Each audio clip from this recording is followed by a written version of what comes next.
that you got me started, I just can't stop. No, no. 'Cause I love you, baby. I can't let you go, baby. I gotta tell you that I'm home. I've been looking for love so true. When I was down and out, along came you. Though you might be a liar and a cheat too, I just can't quit you now 'cause I love you. Yes, I do. I can't let you go, baby. I can't let you go, baby. 'Cause I love you, I love you, I love you. No, no, no.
good evening, good afternoon. Welcome in. It is day 3 of $50 challenge, but I don't have $50 because I gave it back to Exceed.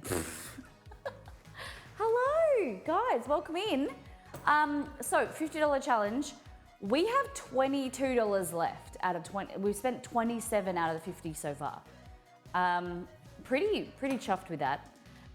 Today we are going to be making 2 recipes. One of them is on the website, basically on the website. We're going to make a few changes because we need to fit it into our budget, which is the mushroom risotto from MissMellyMakes.com.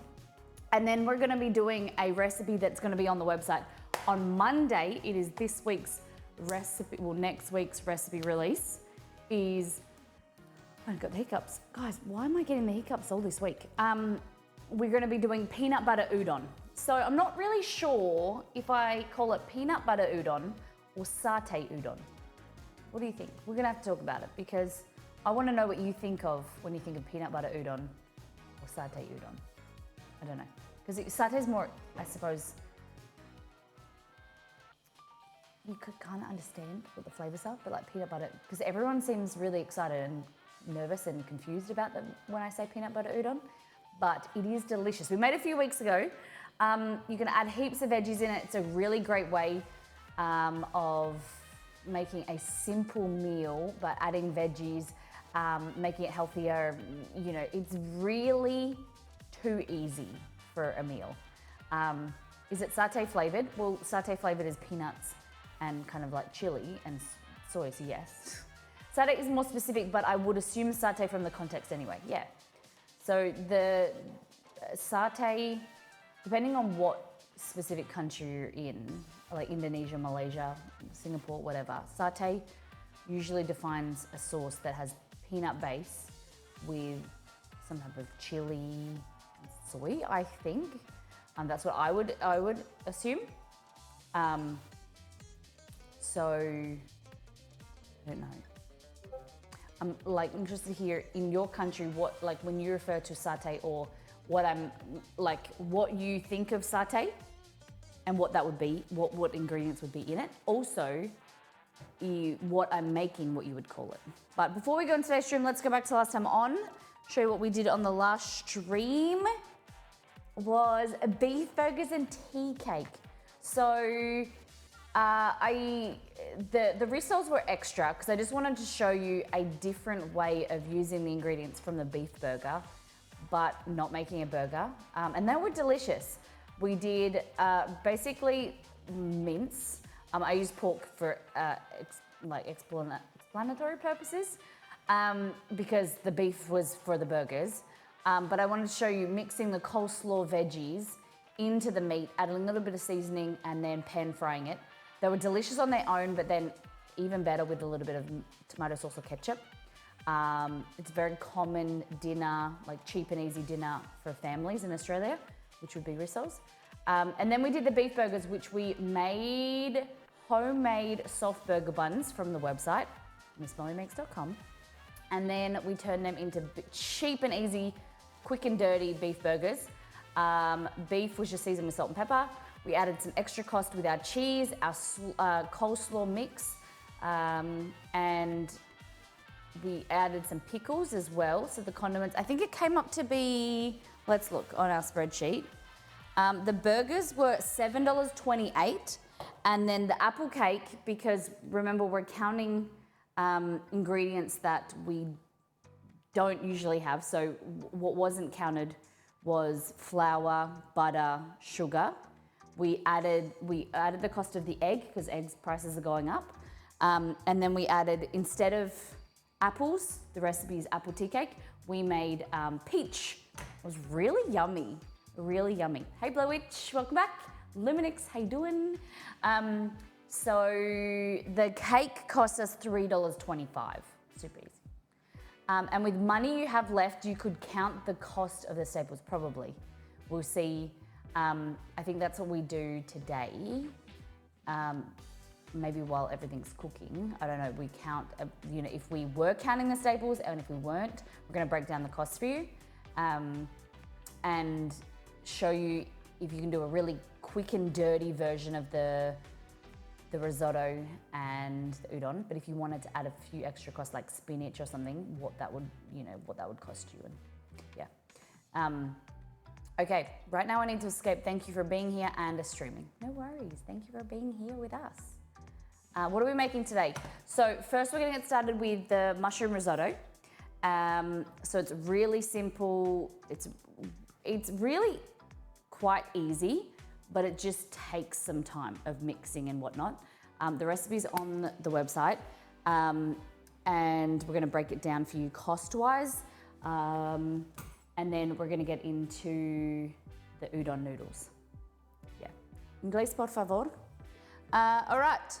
So we're gonna do a deep dive into Discord, show what the community has been cooking up this week themselves, and maybe inspire some of you to get cooking as well. Make it you all hungry this morning.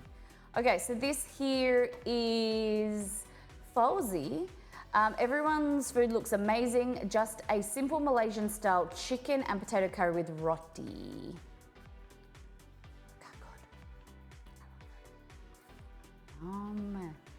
Let's be honest. The focus here is on the roti, right? Like just eat the roti, dip it in a little bit of the curry. It's like when you serve things like a curry, the rice is the side dish, but where this, like roti is always the star. When I was in Malaysia, so often you would just get like a corner store or like a street market, you would get a bag. They would put the curry in a bag, and then you'd get like the fresh roti as well. It was so amazing. And you would open the bag awkwardly because you had to be stationary. You couldn't, it was so messy. If you weren't stationary, you had to sit down and eat it. You roll the bag down and then you roti and dip it into the curry. How many of you guys, have you guys been to Malaysia or had a curry like that in a bag before? Matala choc chip cookies for Olivia's class. She was this week's biscuit baker. This is really cool. Oh, I like that. So the daycare kindergarten, Matala, someone makes cookies each Thursday. It's a really cool idea. Good timing, yes.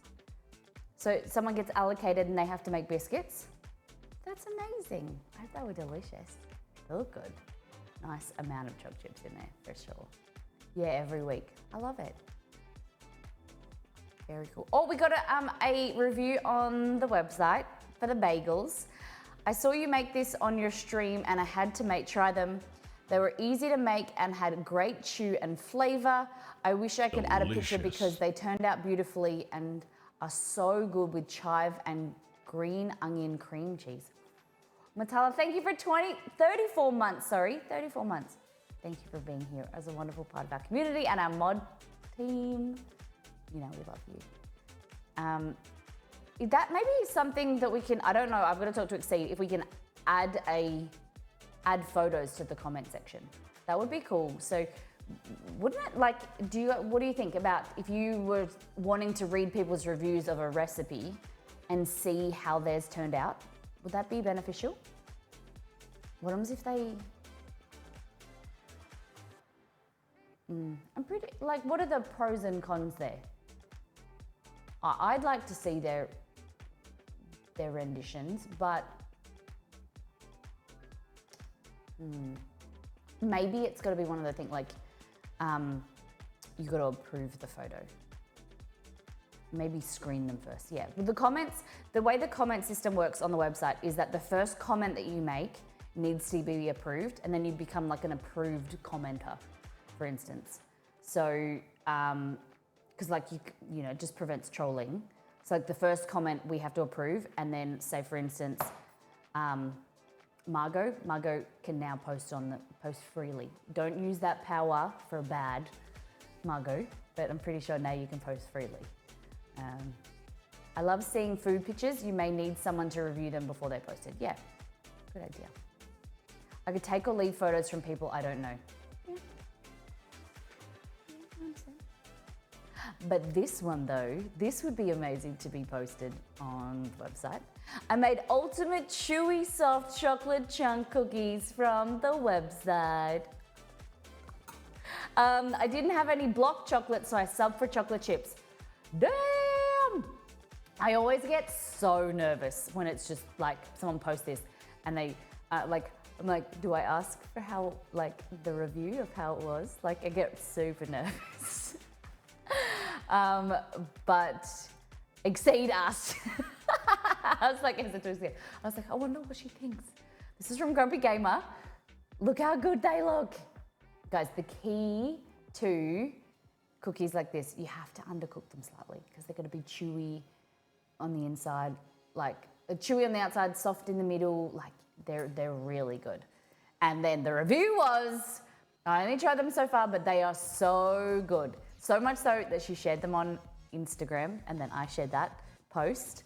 The recipe is simple, easy to follow, and they turn out amazing. Trifecta. Simple, easy to follow, tastes amazing. I love that. Hey, the comment before Hayley's is, my wife's, those bagels were stupendous. Really? This one here? Yes. Oh, before Hayley's. The comment before Hayley's? This one here is your wife? Well, thank you very much.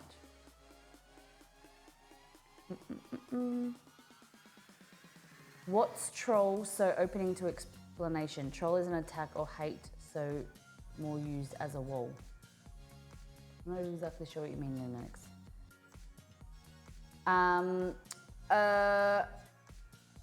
Yeah, I had my scales out weighing everything. I love that. I'm very proud of you. Very impressed. I love it. It makes me really happy. Chicken thighs cooked in Nando's marinade, sweet potato chips and broccolini. Margot, you got some delicious looking food there. Every time. Good morning, Liz. How have you been this week? How's work been? You working on any cool projects at the moment? I feel like you guys, it's like you have the coolest jobs. Like Liz, I feel like Liz like works at the CIA.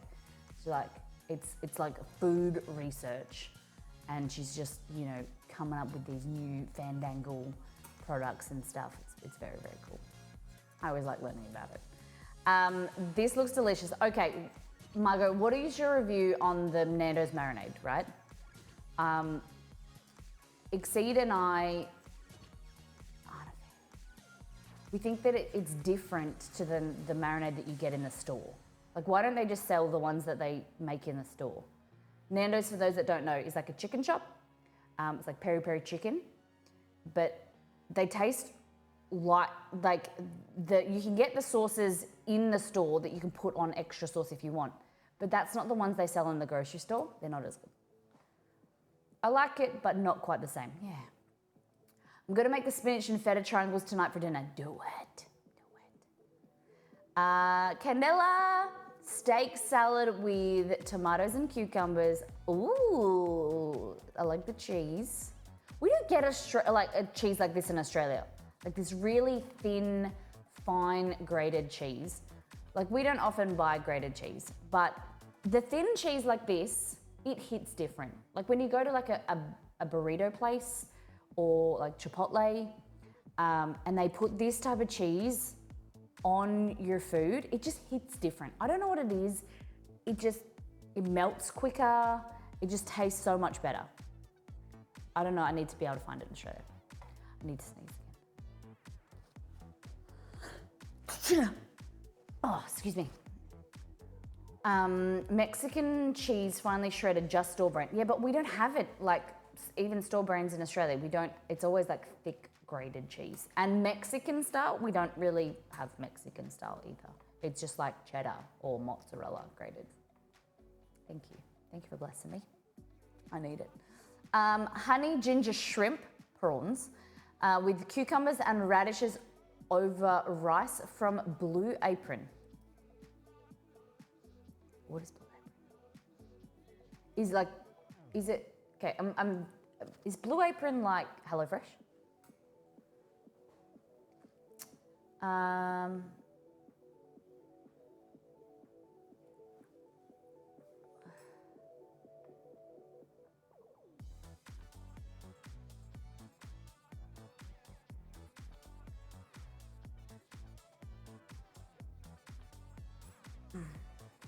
Woolies do it? Woolies do Mexican cheese? Hey Google, add Mexican cheese to my shopping list. It looks really good. All right, I added Mexican cheese. We're working on a specific project right now and trying to replicate cereal milk flavor harder than you'd think. Just get the milk, dunk it into the cereal, let it sit, and then strain it. $1 million idea. No, it must be so hard. It must be really hard. I'll test it if you want. No. Coming from the person that doesn't eat cereal, yeah, I'll have it. I'll try it. I think the only cereal that I will eat regularly is muesli. I differentiate muesli and granola. Granola for me is crunchy, whereas muesli is like soft oats with like bran, and I don't know if that's the same for everyone else. But like if I was gonna order granola, that's like fancy muesli. And I'll make granola myself, but muesli, there's one brand called Morning Sun that I buy. And I will tell you about it later, what happened. Yeah, I'll tell you. Well, I'll tell you now. For years I've been this same muesli because I love it, right? But I'm not a massive fan of dried fruit, so there was these big chunks of like, I thought it was pawpaw, and I was like, oh, I don't really like pawpaw, so I picked it out. For years, guys, I tell you, for at least 10 years, I have been doing this, picking out the pawpaw. Turns out, I read the packet the other day. The brand, the variety that I buy is like a certain color. I think it's blue packet. It's apricot and almond. I've been buying this packet for 10 years, and it's apricot and almond, and I'm picking out the thing that I buy. Like I buy that because it's apricot. And so I've just been screwing myself. It was like, what are you doing? But the other variety it's not the same. So I just have to continue to pick it out. But now I know it's not pawpaw. Just felt like the dumbest person. Not a fan of these dried fruit clusters. Okay. Have you ever used queso blanco cheese in a dish? I'm gonna just speak for myself, but I don't know where you can buy queso blanco in Australia. We don't have cool Mexican cheeses. Like I've been trying to find queso fresca, which is like, it's basically like a ricotta, or ricotta salata as well. I just don't know where to buy it. You probably could find it somewhere at like a gourmet place. Delicious. Hey, Inquisibird, welcome in. Thank you for the sub. Appreciate you. Come on in, pull up a chair. All right, I'll stop babbling. Let's keep going through. Beef tips, mashed potatoes, and broccoli. Ooh. Beef tips. Still confuses me because we don't refer to anything in Australia as beef tips. Make your own and pick what goes in. Simple. Yeah, but it never hits the same. Granola, crunchy granola, I can make and it's delicious. But like muesli, I never taste this. Taste this? This looks really good. I like that bread roll too. Beef tips in the slow cooker. But we don't have beef tips. What's a beef tip? I feel like that's a question I've asked like multiple times multiple times on stream. And then you guys explain it to me and I forget. Hey Google, what is a beef tip? Ultraviolet punk. Caesar salad. Sorry, I don't have any information about that. Hey Google, what are beef tips?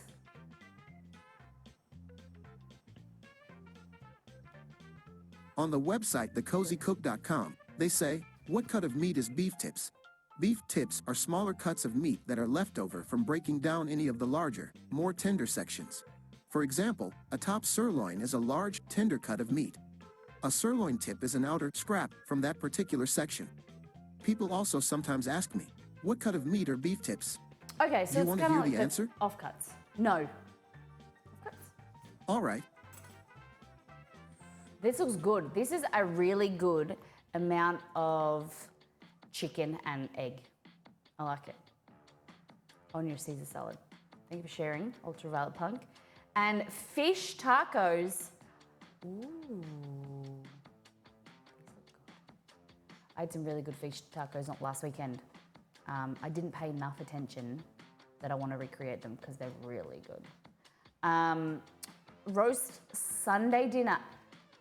Okay, this is a thing for my family, like when we were growing up, but how many people still do some type of roast on a Sunday?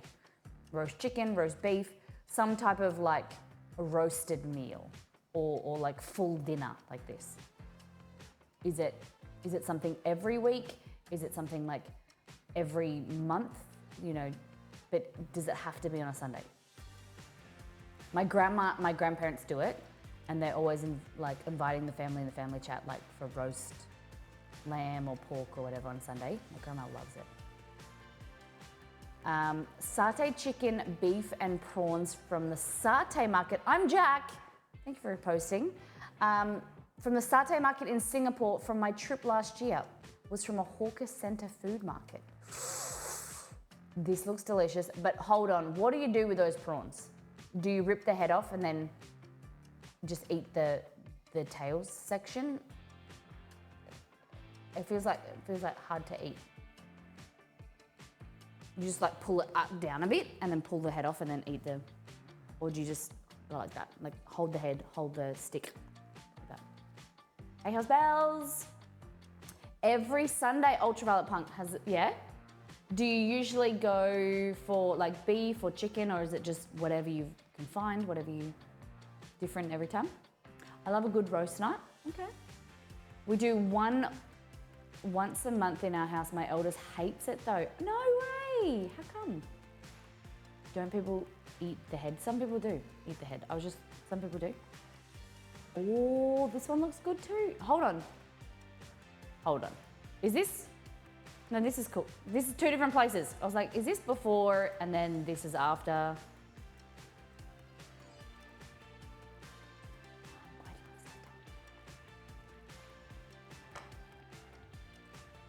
Yum. I personally, Malaysian and Indonesian satay. I haven't been to Indonesia and Malaysia in years. Hello. Delicious. Peace on 41 months. Hey, Molly. Thank you very much for your resub. What's news in the P-Swan house? The Swan house? Ultraviolet Punk garlic prawn pasta. Looks good. Linguine? Fettuccine. Looks delicious. And roast pork. Look at you. Look at that crackle. That is top tier crackle. When I think of crackle like this, Matala makes amazing crackle. This looks banging. Great work. That looks mint. And then last but not least, pad thai.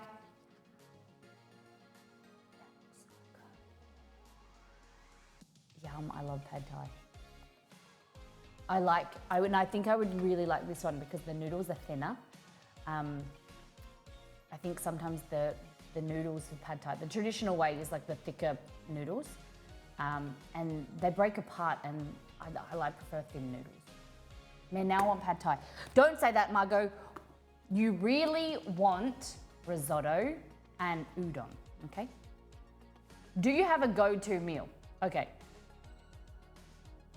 I'm a little bit embarrassed to say. If I can't be bothered cooking, my favorite thing is, okay, don't judge me. This is when I can't be bothered cooking, okay? My lazy, really like bottom of the barrel, can't be bothered doing anything, but I'm really hungry, is I cook pressure cooker rice, so it takes like 4 minutes in the pressure cooker. And then it's seasoned, usually like with chicken stock or mushroom stock powder. And then I add grated cheese and then Cholula on top. That's my lazy girl meal. That's like my like bottom of the barrel scrape, you know, whatever I can find. That is delicious. Cheese, rice, and Cholula hot sauce. That nice, sounds incredible. It's so good. It is actually really good. If you want to add some chicken on, chicken's even better.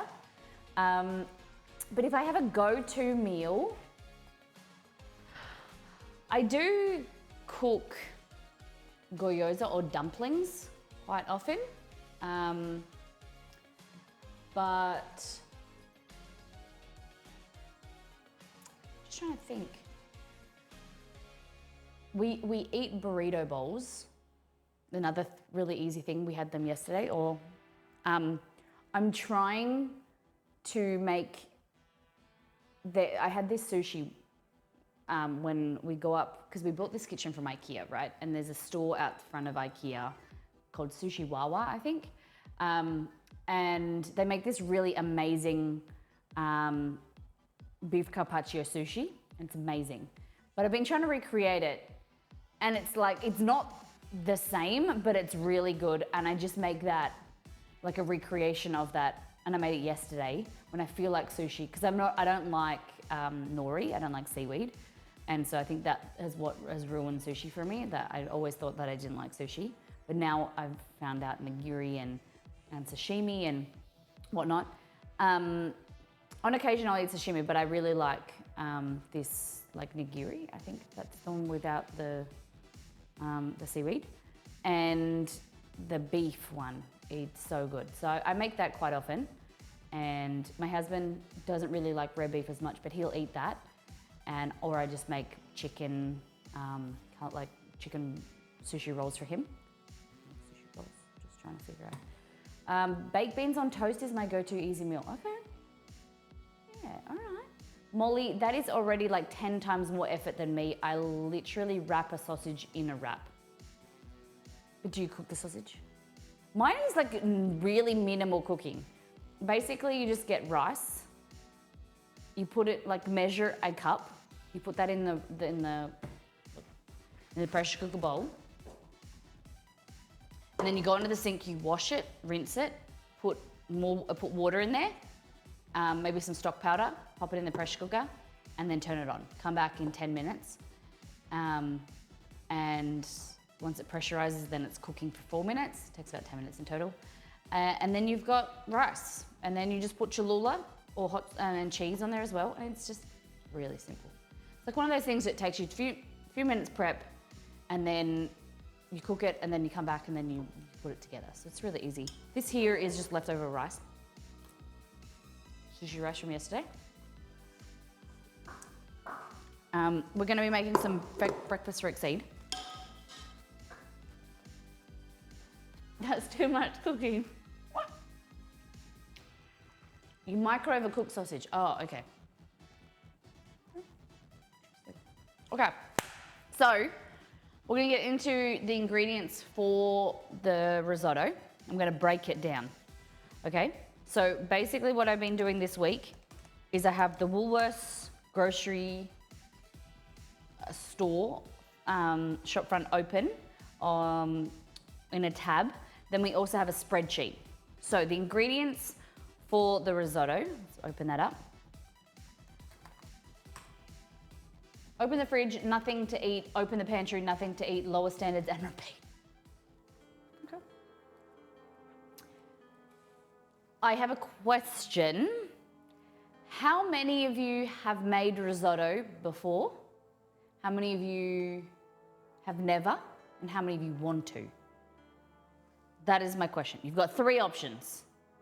I have. Feel free to tell me if you liked it, or I made it twice.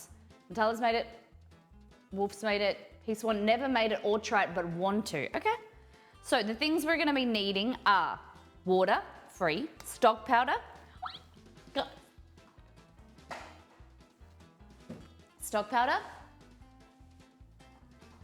let's go with chicken stock powder, an onion. That's where I think we might cut today. I'm not sure, but we'll have a look. Mushrooms, This makes a lot of risotto. So per portion, it will work out pretty much like as cheap as the other ones, other recipes. However, oh my God, I didn't realize I already had snow peas.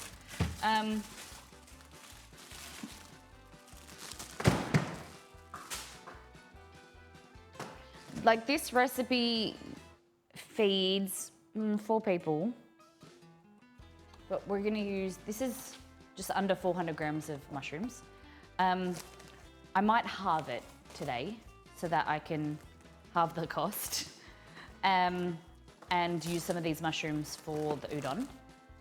Saw an Insta story today and love the writing font of your new spice container.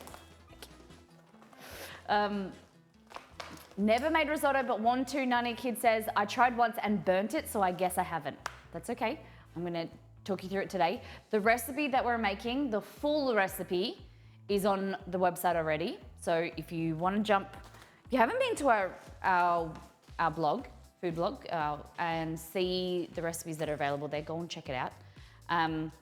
Because there's heaps of dinner recipes, snack recipes, desserts, drinks. I think we've only got, I don't know if we've got a drink. I think we've got one drink recipe there. We're gonna be making mocktails. And the focus of 2023 is gonna be mocktails and cocktails. Cocktails that you can make mocktails or mocktails in general. Open a tab at missmollymakes.com. It's very, very easy. Okay, so chicken stock, mushrooms, parmesan. This, if we're saving money, probably go for cheddar or some type of cheese like the cheaper cheese. Parmesan can get a little bit more expensive. We're gonna go in with some garlic cloves, which are, I think, here. Garlic. Thyme.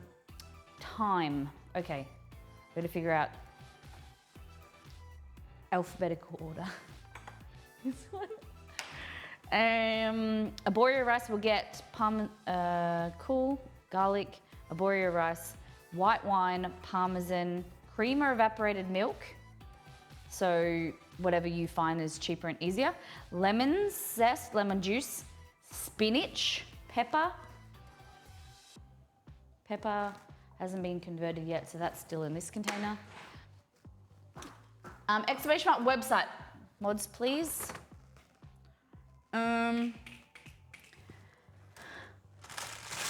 All right.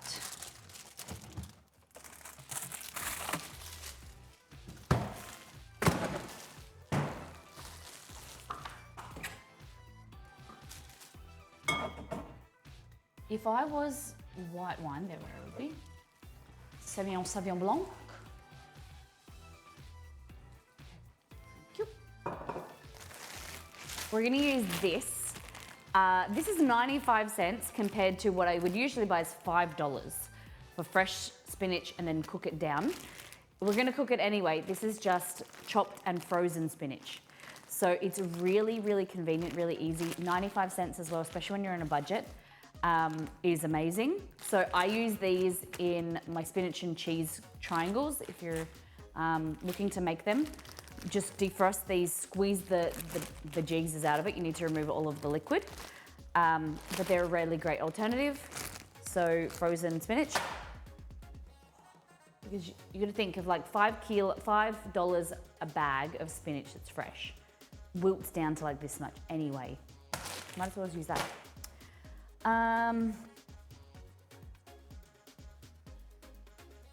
Okay. So parsley, spinach, pepper, salt, lemon zest, and lemon juice. This is a little tip. Lemon, especially with like this risotto, it just adds some brightness, freshness, and really nice flavor. You don't have to use it, but I just recommend it. It's really a nice touch. That, you know, you just can't go past. You can use preserved lemon as well, but I just use the zest and juice if you don't have it. Okay, so we just need the rice and possibly an onion. We have $22 to spend today. However, we need to work out the cost because things like an onion can add, 75 cents and everything adds up. The mushrooms, again, these are $6, I think. So we're gonna halve and do half the portion so that we don't, use as much money today. Because there was no rule. There was no rule about how many portions I needed to make. So we're gonna save some money there. It's gonna be good. It's gonna be good. All right, welcome to the pantry. This recipe is using arborio rice, which is risotto rice.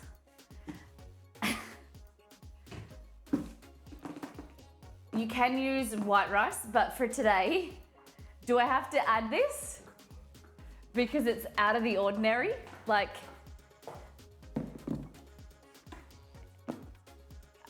you would, as a staple, rice would be included, right? Whereas this is arborio rice, so I think I should, this is out of the ordinary purchase, so I would say that you would have to add this to our $50. But not this fancy rice. Yeah, $50 for the whole week, not including staples. So it's $50 on the things that are extra. Your fruits, your veggies, your proteins, chicken, beef, whatever, and things that you wouldn't usually have. So our staples include flour, sugar, butter, regular rice, but this is expensive rice. Not expensive, but bougie rice. So if you wanted to make this recipe, you could make it with plain rice and it's so easy. We can do that if you want. Well, let's just see. Let's work out how much this all costs first. Okay? That would be fair. So first things first, we're gonna start with the mushrooms. We're using half of the portion, remember? So this is more expensive than I thought. Okay, these mushrooms were $7.50. So $3.75 already. Shit. Okay, I didn't realize that. That makes it more expensive. Okay, so risotto.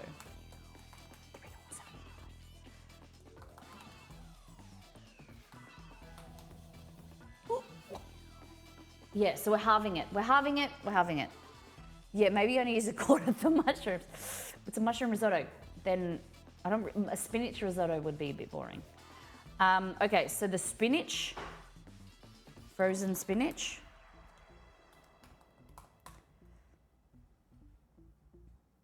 Is 95 cents. So we're gonna use half of the spinach. So 47.5. Okay. Arborio rice. I might end up using the regular rice so that this doesn't count. Good thing we have $22 left. We've used 27. Okay, so arborio rice is, I think this is the brand that I bought. I'm pretty sure it was cheaper than this. $4.30. Can we go back to like pre-COVID prices? Okay, so it's 43 cents per 100 grams, and I'm gonna be needing 0.75 cup, quarter of a cup, damn it. Which is how much? 3/4 of a cup is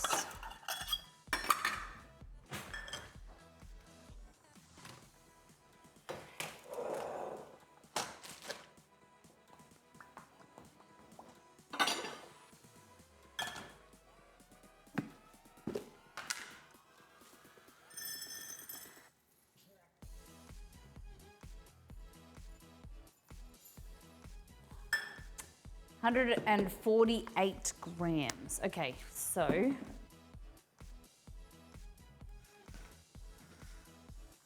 0.43 times 1.48 is 63 cents. Yeah, 63 cents. Is that right? Did I work that out right? So it's 43 cents per 100 gram. So I times that by 1.48. Or whatever I did. Yeah. I think that's it. So it's 63 cents. Price. Alrighty.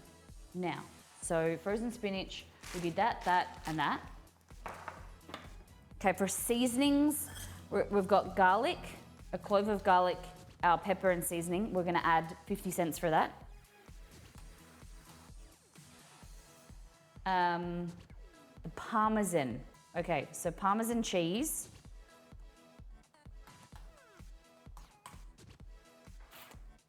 We'll see. Okay, Parmesan. That Parmesan there was $7. So 30 for 200 grams. So let's zero this. We'll cut some off. We'll see. We can only use that.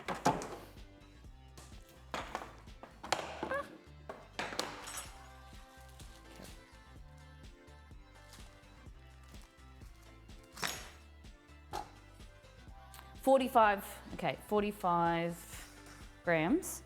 So if it's $35 a kilo, it's $3.50 per 100 grams times 0.45. $1.50 for that.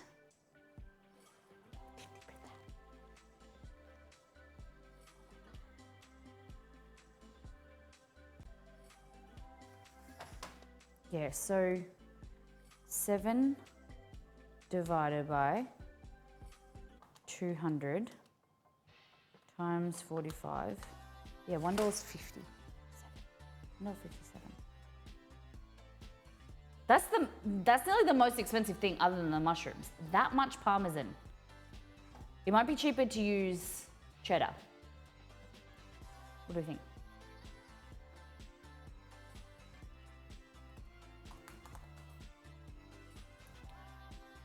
Because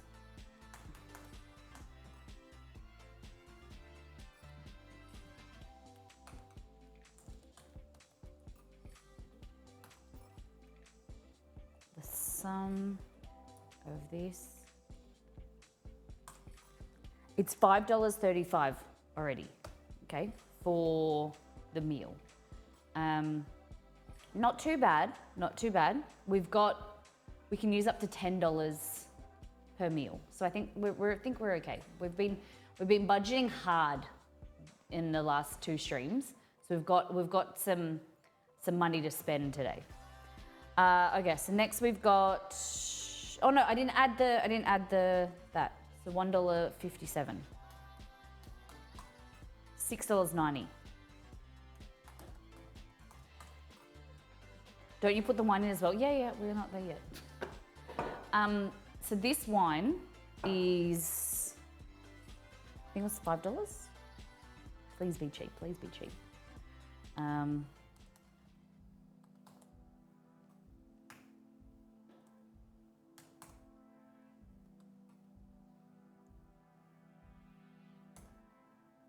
It is low price of $7. Okay, $7 for 750 meals. And today I'll be needing 62.5 meals. Okay? Mods, can you write in my shopping list, please? Update risotto with cups, please. It's all in metric, which we need to change because we need both. Okay. Do you just use the cheapest wine for it? This is the wine that I always use. So it's $7. I don't believe that you need to use expensive wine. in cooking food. You just want like the acidity, and you like, I think $7 is fine, but for a bottle of wine, like for cooking. I wouldn't drink I'm not a massive wine drinker anyway, but like it's okay. I wouldn't say it's great. It doesn't have like the depth of flavor and whatever, but it's fine for cooking. Has some nice acidity. Sauvignon Blanc is quite good. You want like a dry wine. This works well. Let's go with, there we go, quarter of a cup of wine. So we're gonna go 750 divided by 62.5 is 12, okay? So we're gonna divide $7 by 12 is 58 cents coming in for wine. 58 cents. Fresh parsley, we're gonna be using, okay, let's see how much this is. Put that there. Zero this. 78.4. 78.4. So that's 78.4. And we're gonna use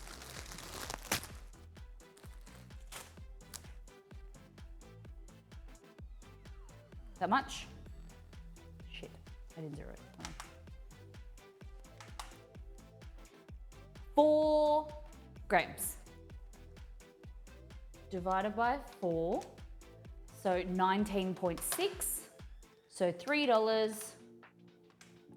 3 divided by, what did I say? 17.6? 1 cent. Well, let's round it up with 2 cents. Parsley.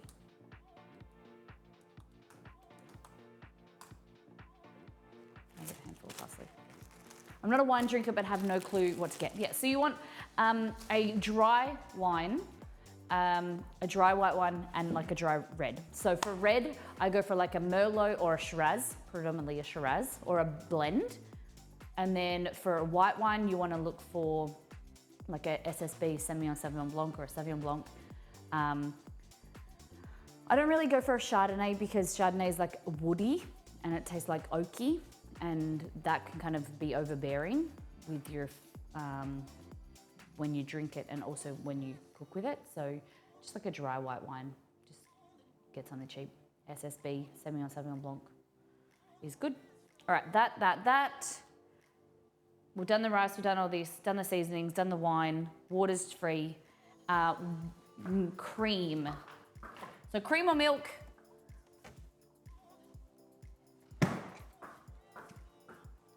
We're not gonna use the onion today? I don't think so, because we're already at $7.07. And I like to have money in my pocket. Okay. We'll be needing cream, 1 tablespoon. Let's go to. Oh, shame. Cream is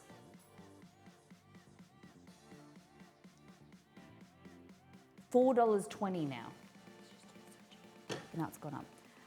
Okay, so that's for 70 cents per 100 mils, and I'm gonna need 40 mils, roughly about 40 mils.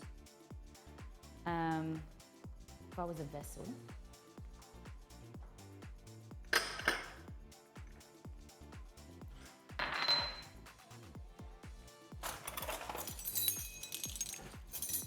Tablespoon.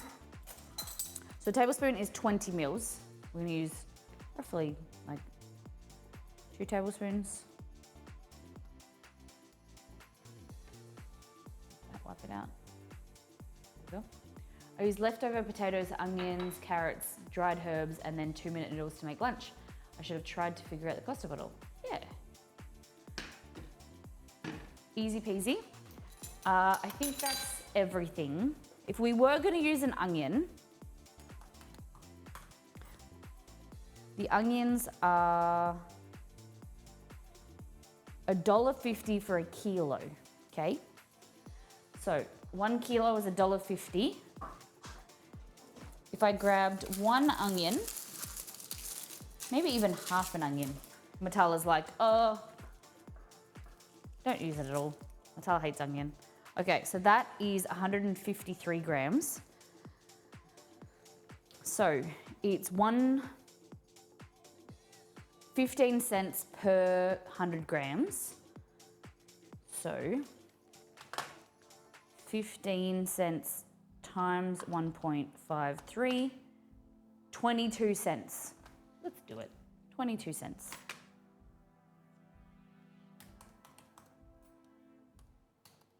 Any questions, any queries? Have I missed anything? Have I screwed anything up? Too expensive. What do we think? It's pretty good. So altogether it is $7.90. $7.90 for, I would say, we'll see how much it comes to, but I think you'd probably get two portions to maybe 3, at least 2 portions for it. Easy? So we're gonna divide this per portion or total. Total. Used to have to buy the whole onion. Huh? No. I'm using the whole thing. I'm not halving it. I'm using the whole thing. I'm using the whole thing because I was gonna halve it and I was like, oh, it's only 22 cents. I might as well use the whole thing. But yeah, I get what you mean. All right. So spinach, we're gonna pop in a bowl.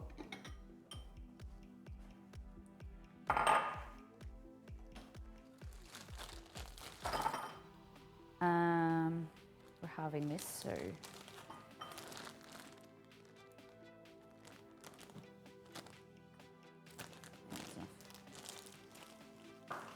and mushrooms are going to be going in the other recipe as well.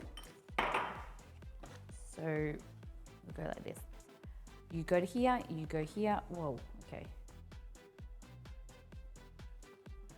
How many mushrooms we got here? So let's do this properly and divide it in half. 0. Hello? Okay.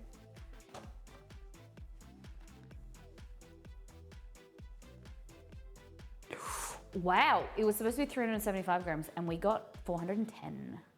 So you're working out the cost per meal, not the ingredients, because if you use part of an ingredient like the wine, you get the rest later. Yeah, so that's what we're doing, because like it's not realistic to like we would be eating basically like rice and wine. If we had like $10 a budget, like, you know, if you're not dividing the price of the cost of ingredients, like the portion that you're using, then like that's not fun for me. That's what the reason why like I did the challenge is that, because I'm doing it like this. I'm using stuff that I have or that I buy and then working out the portion of that of what we're using. So like with the cream, we're using this much, so what the cost of that per item is for $50. Because then if you're using $50, you wouldn't get very far. And not many people, I think, I don't know, like if you use a cup of rice, you still have more left. Yeah.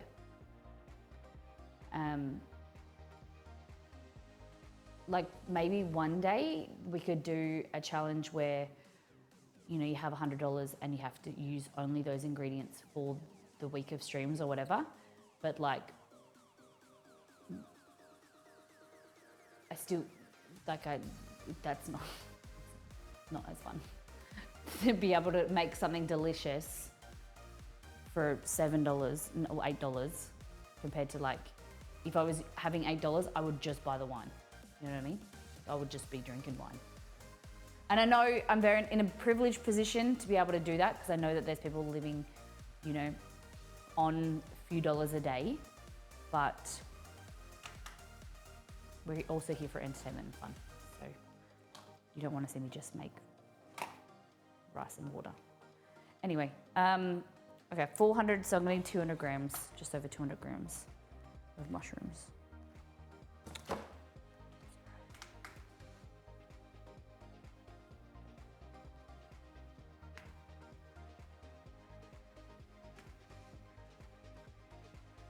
Yeah, let's go with that. It's fine. Cool. So, stay there. Now, so these are your ingredients that we're going to be using today. Let me make sure that we've gone through them and we're all okay. Maybe I need to add something. Water, which we'll add. Stock powder. Olive oil. That has to be a staple, right? We have a budget of $150 a week for groceries, but I've been buying a few things to stock up the pantry with, and then we have less for groceries. I still have pantry stock. Yeah, that's it. So like, that's what I do as well. Our grocery bill is between 150 to like 180 sometimes, but that's like, we buy dog food as well. And I have a fully stocked pantry. Like we could, honestly, if we couldn't go to the grocery store and we were like snowed in, we could eat for a few weeks. But that's different to normal people. Like that is different because this is my job, that I always have stuff in the pantry and stocked up because that's my job to be able to cook and, you know, recipe test and stuff like that. How often do you get snowed in? More than you expect. I made the mistake of going shopping this morning before I had breakfast. That is the biggest mistake you can make. But Grumpy, that's the thing we've been discussing about. If you want to save money per portion, per meal, it is definitely that. It is stocking up on staples. Because if you're going to use the flour or you eat a lot of something, buy it when it's on sale and bulk. Although I did get ingredients for jellies last year. Because if you're going to use something, rather than buying, we went through this, if you watched the last few VODs, rather than buying 1 kilo of flour at a time, if you're going to use, in a period of a month, if you're going to use 5 kilos, buy a 5 kilo bag. Because that is going to be markedly cheaper than buying 1 kilo each week. Like if there's a sale, get whatever you can because you know you use it eventually. Like, all right, so hot sauce, Cholula, right? The hot sauce that we really like. The other day it was on sale. Even though it was only 10% off, I bought more because I'm like, oh, next week it won't be on sale and I'm going to buy it next week anyway. Or I'm going to buy it in a few weeks. So always looking at the price per unit, and like it's coming soon. I'm going to talk about this later. We're going to Costco soon. So always walk around Costco with a mobile app open, like using Woolworths or Coles or your other regular grocery store, and compare. So like it takes 2 seconds on your phone to do a quick search of like cheese. You're gonna buy a big block of cheese and you're like, yeah, that's amazing. That's gonna save me money. But it works out cost per gram or cost per ounce. That big block of cheese is actually more expensive. You know, you've got to figure out, don't be mesmerized like we all do when we go to Costco or we go to a bulk food store and mesmerized by all the products that are available, because you are often, not sometimes, often buying food that is more expensive that you don't need. And it's not as cost effective. Sometimes it is cheaper to go to Woolworths and buy 4 bags of rice compared to them having a big bag of rice at Costco. Like things like that. You can also buy things in bulk. You can actually finish. Yeah, that's it. That's the other thing, is buying bulk is, if you're going to use it, if you usually use it, if you're going to use it in that time. So figure out when you're doing your shopping list, how often am I buying this? Am I buying this every week? Am I buying this every month? And then compare that to a bulk food store and say, okay, how long will it take me to buy, you know, if I'm looking at a maple syrup, okay? Maple syrup is something that is a pantry ingredient. Welcome in, Blood Hunter. Maple syrup is one of those things that, all right, so I have a small bottle of maple syrup at the grocery store. I have a big bottle of maple syrup at Costco, right? How long will that bottle last me, right? And what is the use by date, or will I use it in that time? Because I bought the big bottles of maple syrup from Costco and it went moldy. Like, I had it in the pantry. I don't know if that's how often, like what happened, but I am now nervous. It might be better for me to, not cost effective. It might be cheaper to buy this, but if it's going to go moldy in 3 weeks, I'm not going to use it, then I'll buy the small maple syrups, which will be more expensive, but they won't be moldy. Because if I'm buying this, it's cheaper, a big product, but I only use half of it and then it goes moldy, I've paid full price for half of the amount, right? And so that doesn't work out cheaper. Maple syrup is supposed to go in the fridge once open. Okay. Isn't real maple syrup supposed to be refrigerated? It is now. But do you have the ability buying all this stuff to store it? Like, I love the big bottles of maple syrup, but that makes big bottles make big storage areas. Well, sorry, that didn't come out any English correct. Big bottles of maple syrup take up big space in my fridge. Do I want that? Because storage space in the fridge is a hot commodity. So if something that I don't use as often, do I want to refrigerate it? Like, maybe I just want a small bottle because it makes it take up small space. Hey Molly, if your maple syrup is moldy, maybe you refrigerate it. Yeah, that's how I learned maple syrup is supposed to be stored in the fridge. But I have never had any other issues with the small bottles of maple syrup being unrefrigerated. Come on. Anyway, that's a learning thing. So keys to budgeting or buying in bulk is, do you usually buy it? How often are you buying it? Would it be more cost effective to buy a bigger size?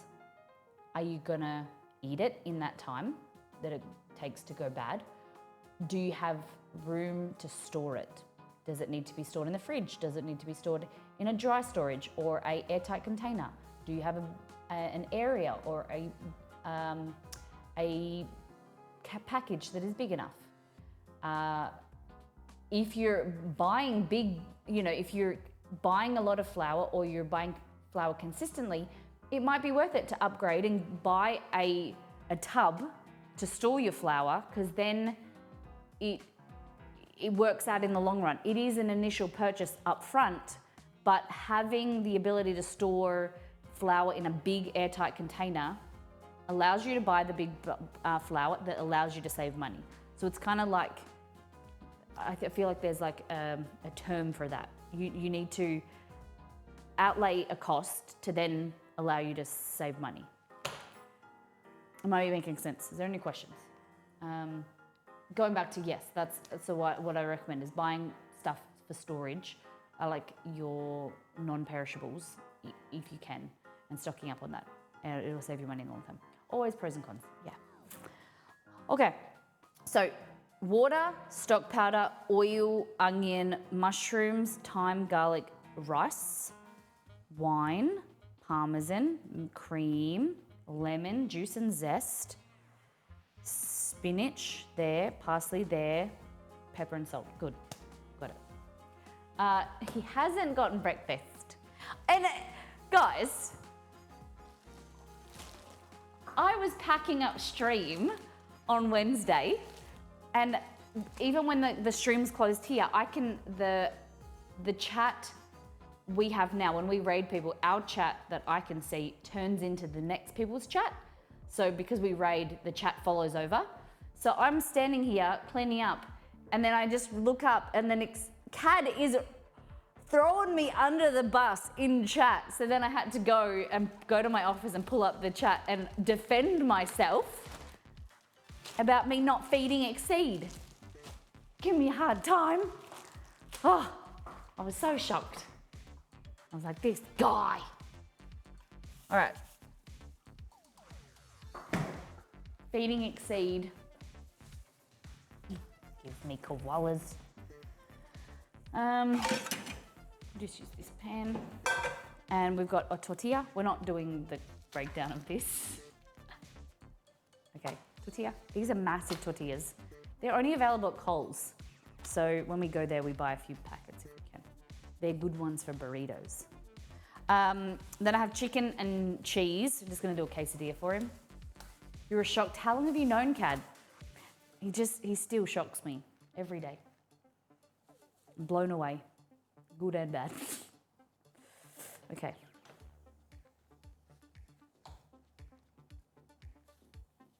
Somebody has to look out for your husband's best interest. I'm a terrible wife. Never feed him. Hardly done by men. Oh, more tortillas.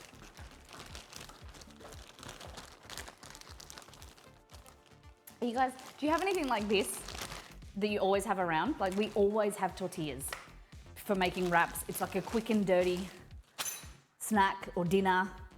When we can't think of anything, it's usually burrito bowls or burritos or wraps. Exceed can help himself to that while I'm cooking, or he'll take whatever I've made on stream and then put it into a wrap burrito. Like, he puts pasta in a wrap sometimes. Okay.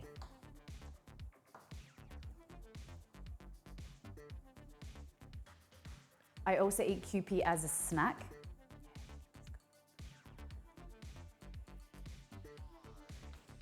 Cad, who introduced you to Kewpie? Cad?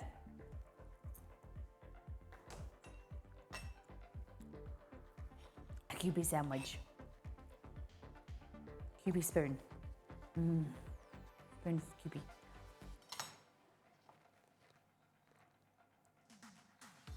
He did not. It was me. I introduced Exceed to Kewpie. See, this is what you get around here. Sass and disrespect. Okay, what I'm doing, can't really see. So, oh, hello. That's a fry pan, and then this here is chicken. So this is literally chicken breast that I've cooked in Old Bay seasoning because I was lazy. Maybe a day or two ago. Because I had the good idea of like we're gonna eat chicken and broccoli for dinners, you know. But then I ate chicken one night and then just been snacking on it since. Okay, so all you need to do, like this, tortilla, grab yourself some chicken, like that. You could do Kewpie in here as well. Is Exceed working? Yeah. He sadly works every stream day now. You might not see him until the end of the year. Unless we do weekend streams, which I'm hoping to convince him to do. He works Monday to Friday now. It's sad, isn't it? That's why Cad's sad. He doesn't get to see his favorite person.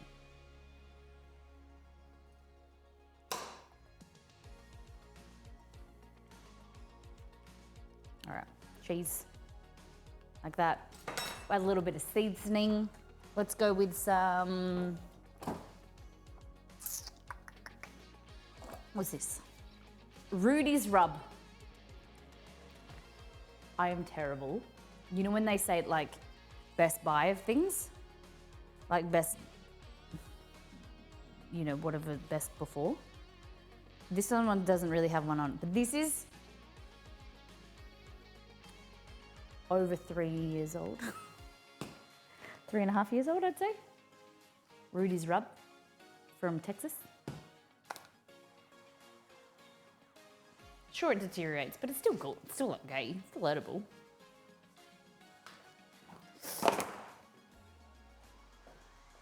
I just don't cook enough, you know?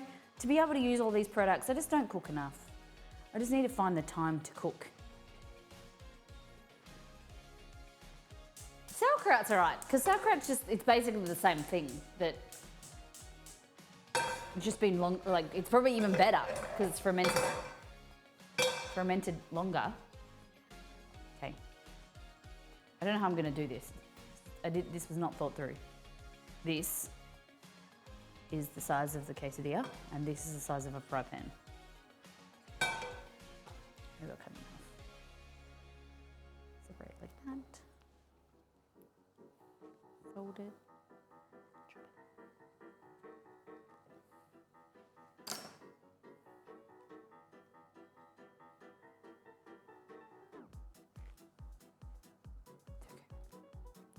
Nice.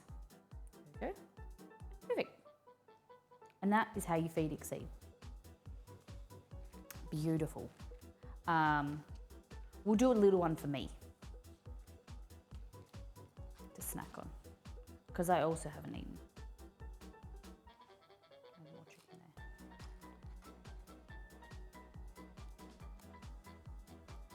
there. Delicious. Hi, breakfast beauties. Thank you very much. About 100 bits. Appreciate you. Mr. Mina, you had a good week? Anything exciting happening in the Demeanor house? Mr. Mina in the house. All right.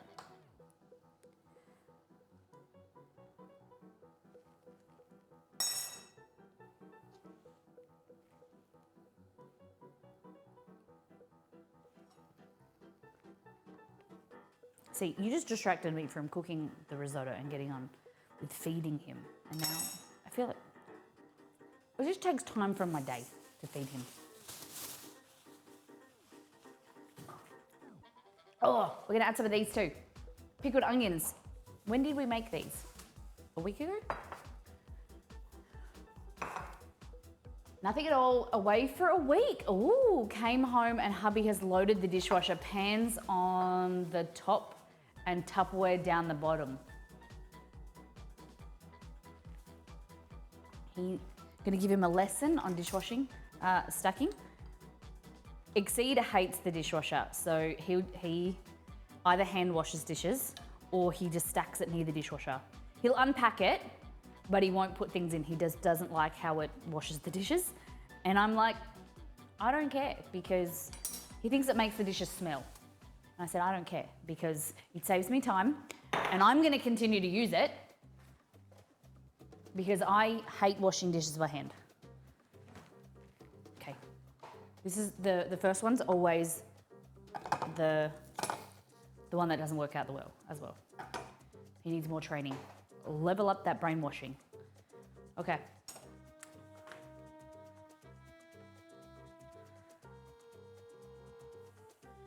At least it was loaded. That's true. It's definitely true. Okay. So risotto, we are going to, we're gonna have to do this one.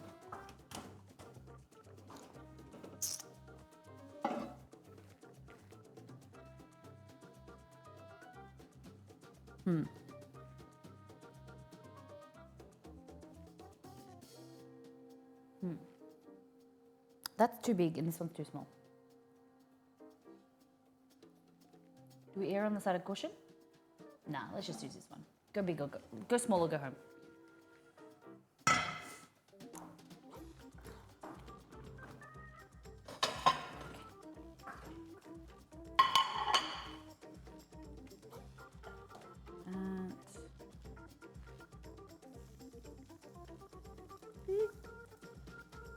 And then I've got some pickled onions, so I was just gonna, sort of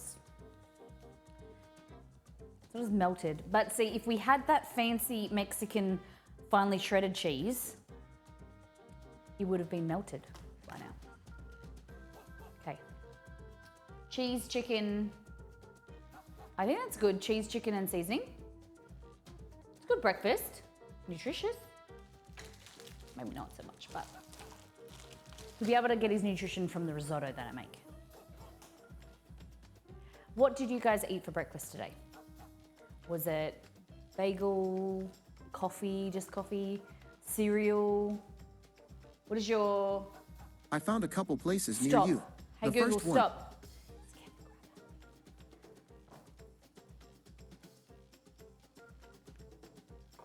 Bacon goes well in there. Yeah, you could add bacon. What did you have for breakfast today? I want to see how many of you are the same, how many of you are different. Popeye's chicken, what did you get from Popeye's? Piece one, that would never have guessed. Meatballs? What? What did you, I don't do breakfast, I wait until lunch. Did you have a tea or coffee when you first woke up, or? Like, I've just had coffee this morning. Tenders and fries, but I also didn't eat my first meal until 11. Tell me you wake up. Tenders and fries.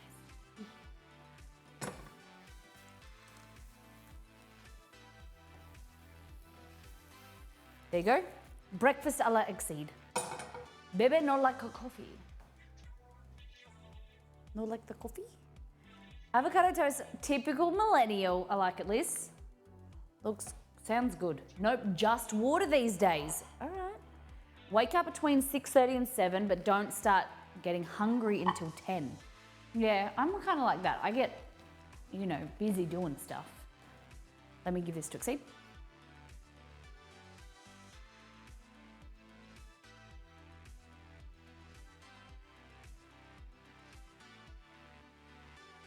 Like, sometimes Exceed will say, like, what's for breakfast? I'm like, oh, I'm not hungry. You make your own. Okay.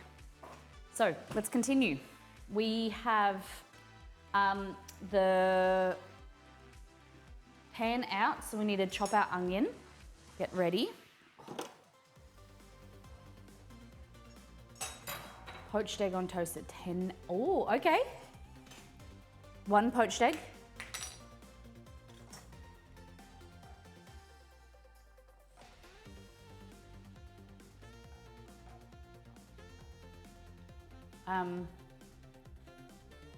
Yes. Ooh, sounds good.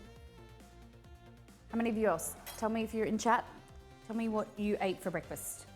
Okay, so what we're doing is we're just gonna chop these mushrooms. Like that. Does it look right? Poached, fried, or boiled eggs. I like scrambled eggs. I don't like fried eggs at all. I really just like scrambled eggs, or like buttery scrambled eggs, or poached eggs. Yeah, I like yogurt with blueberries and prunes. Ooh, sounds good. Okay. So mushrooms, they're gonna reduce in size. I'm gonna flip over our little thing here. Oh, damn it. I cooked too much. Molly, hey Delirium. I had a ham and egg breakfast roll with barbecue sauce. That's fancy. Did you home make it, or is that something you bought? I had a coffee, omelette tortilla wrap just served. That sounds good. I like that. Alrighty.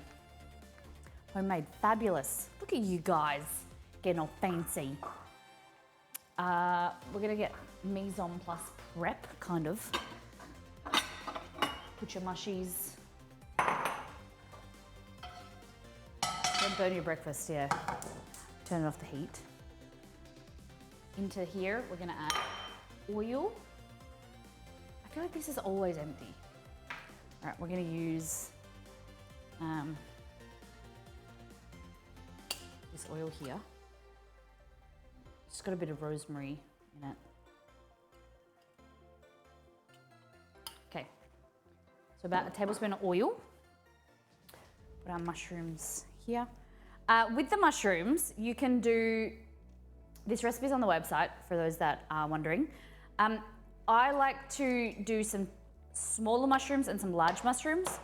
The small ones are gonna be adding flavor and they're gonna kind of break down and soften, wilt down. But the larger ones, they'll be the ones that you can see. and they kind of are just more visible. The same way that, like when you're making a stew or something, you do your mirepoix of your carrot, your celery, your onion, and it's really, really finely chopped, but then you have larger chunks of carrot and veggies so you can see it. Fabulous. Okay, onion. I forgot to get my little quesadilla here.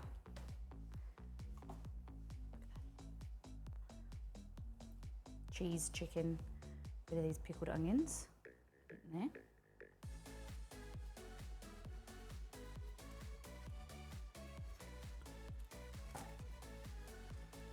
Knowing me and my brain, I probably won't eat this unless it's like right in front of me.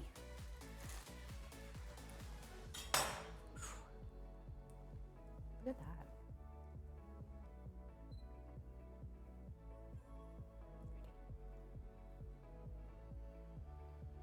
Nice. Nice, nice, nice. Okay. The pickled onion in there is really good. Let's add some like bit of crunch, nice like vibrance, acidity.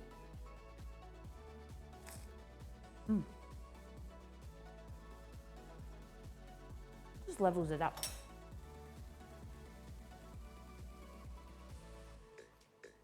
Put that to the side.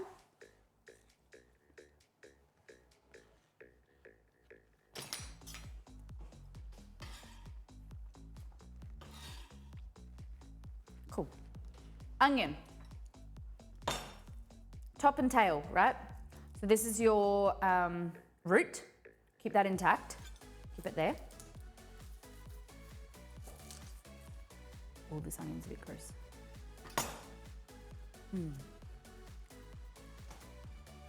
And then the root's there, so you want to cut through to the root. This onion's a bit gross. Let me get another one.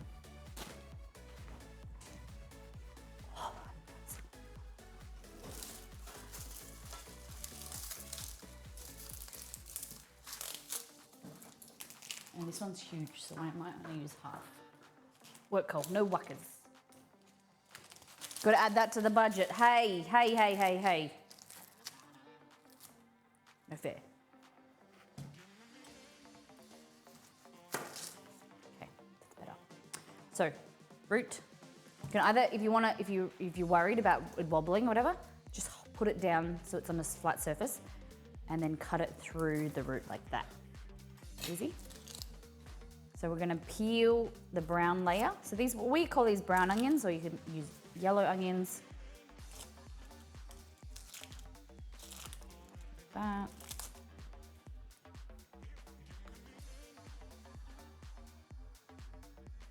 My fry pan is on really low because I don't want to overheat that oil.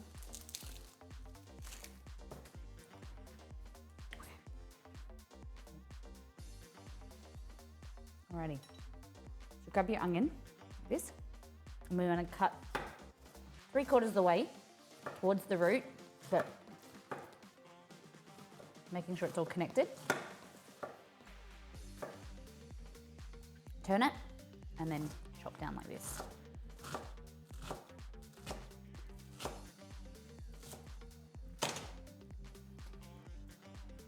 Continue with the same thing, other side. You want to ensure that you have a really sharp knife for this. No onion tears.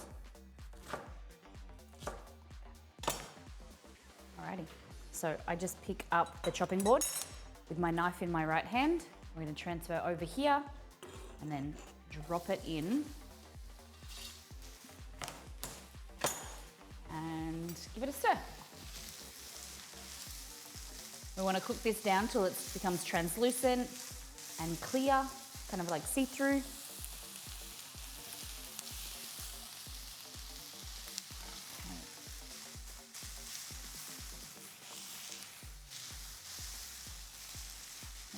I'm going to add a bit of salt. So you might not have seen it if you weren't in Discord or Instagram, but I went and bought these cute little spice jars yesterday from Target. They were on sale for $3 each, which is pretty good, pretty great. And so I got salt, big ones I have for stock powder and salt and garlic.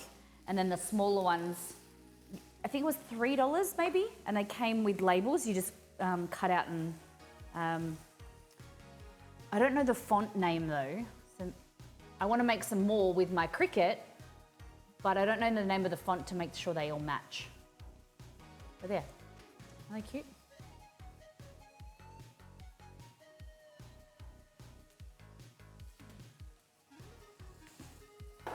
Like,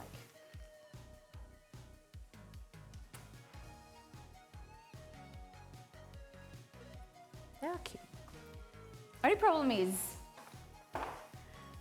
to like keep them alphabetized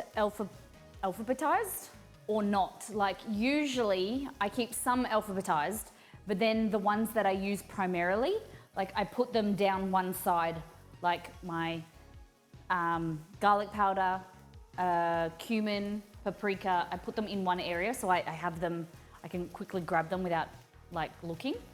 Whereas now they're all, I have to look. And then you gotta keep them alphabetized or whatever. Gotta keep them alphabetized. This one, such a hard taskmaster. Yeah, having a slightly different font would bother me so much. So I'm thinking that if I can't find the font, then I'll just redo them all with the Cricut. I've never made clear labels with the Cricut though. So I'm not really sure how that works. Of how they do that.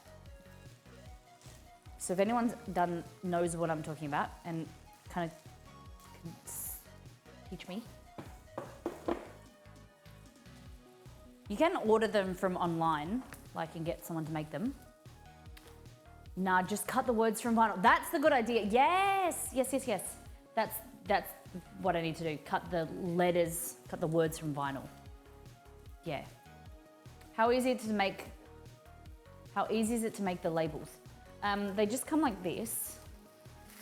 Like the ones that are here, they literally just come like this on like sheets. And then they come like that. And so I've cut them out like that. And because these words are a bit big to fit on the label, I kind of cut them really close to the words. And then you just, like this is really simple, like that. And they just peel off. So like what Claws and Whiskers said, I can use my Cricut to get black vinyl, and then the Cricut will cut out the words and then I just use transfer paper.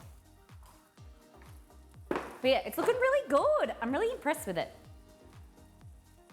Very excited.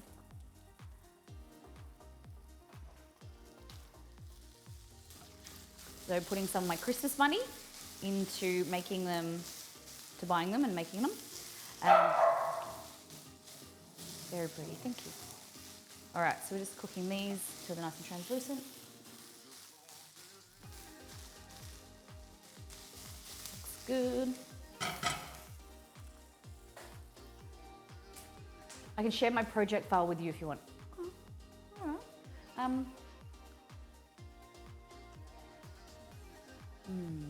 Just thinking. I don't know if they'll. Is that so small? Like the words are so small. I don't need them yet. Like I don't need to make many yet. It's only things like, which I don't mind being too different, is doing like the seasoning mixes I'm gonna make, like the first things first seasoning mixes, they be different because they're a set of them.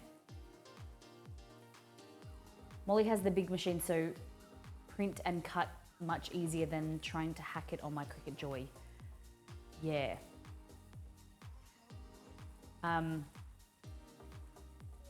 Print and cut. So what is the difference with the Joy? Don't they do the same thing?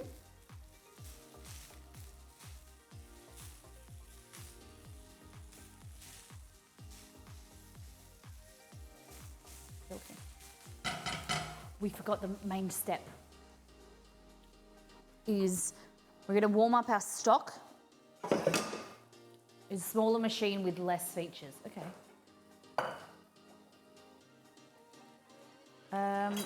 So into here, we're gonna add our water for our risotto and the stock powder. So here, our chicken stock powder, which I don't need to explain, but I'm sorry, I don't need to go over again because I'm always talking about it. But I use a lot of chicken stock, beef stock powder. This here can concentrate into like liters of stock, where there's a time and a place for making stock, but I don't have the space to store it. So this is just cost more, it's better for me. Okay, so we're gonna go with 1.5 teaspoons stock, and then we're adding 500 mils of water. Put that there. That's our wine.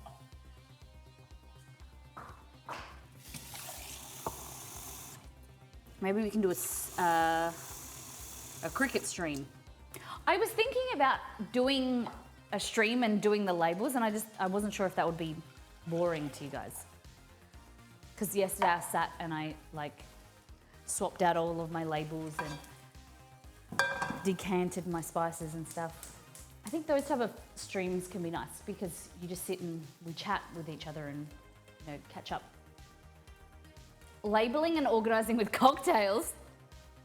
That would be amazing to watch. Okay. All right, maybe we can figure something out.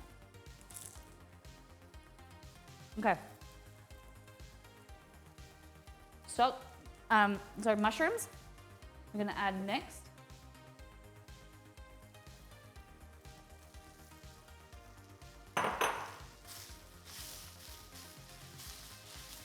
Right, so we're gonna sweat them down, cook them off. See what I said about size? Like this is a bit small, but everything will shrink down, hopefully. This helps me motivate to do my own pantry. Okay, all right. I like that feedback.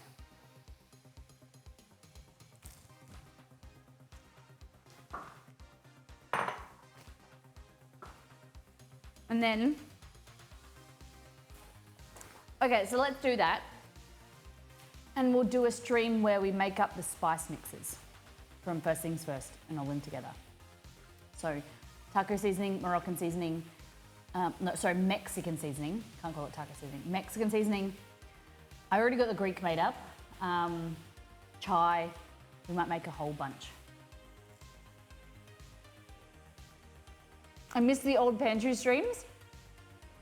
You mean in the pantry?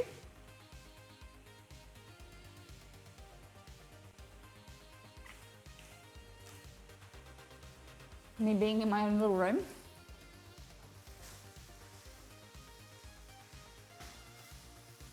It was really intimate and, just like a nice area for us to have a chat and get deep and meaningful. The ones where when I would organize the pantry. Oh, yeah, okay. I didn't know that you liked them. Okay.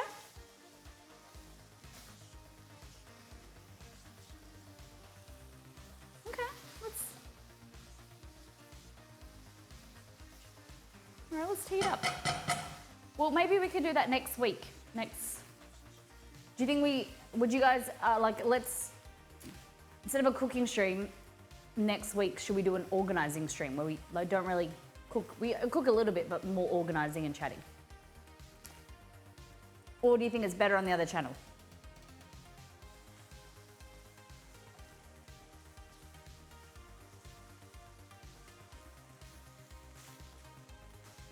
Hey to Drinks a Lot.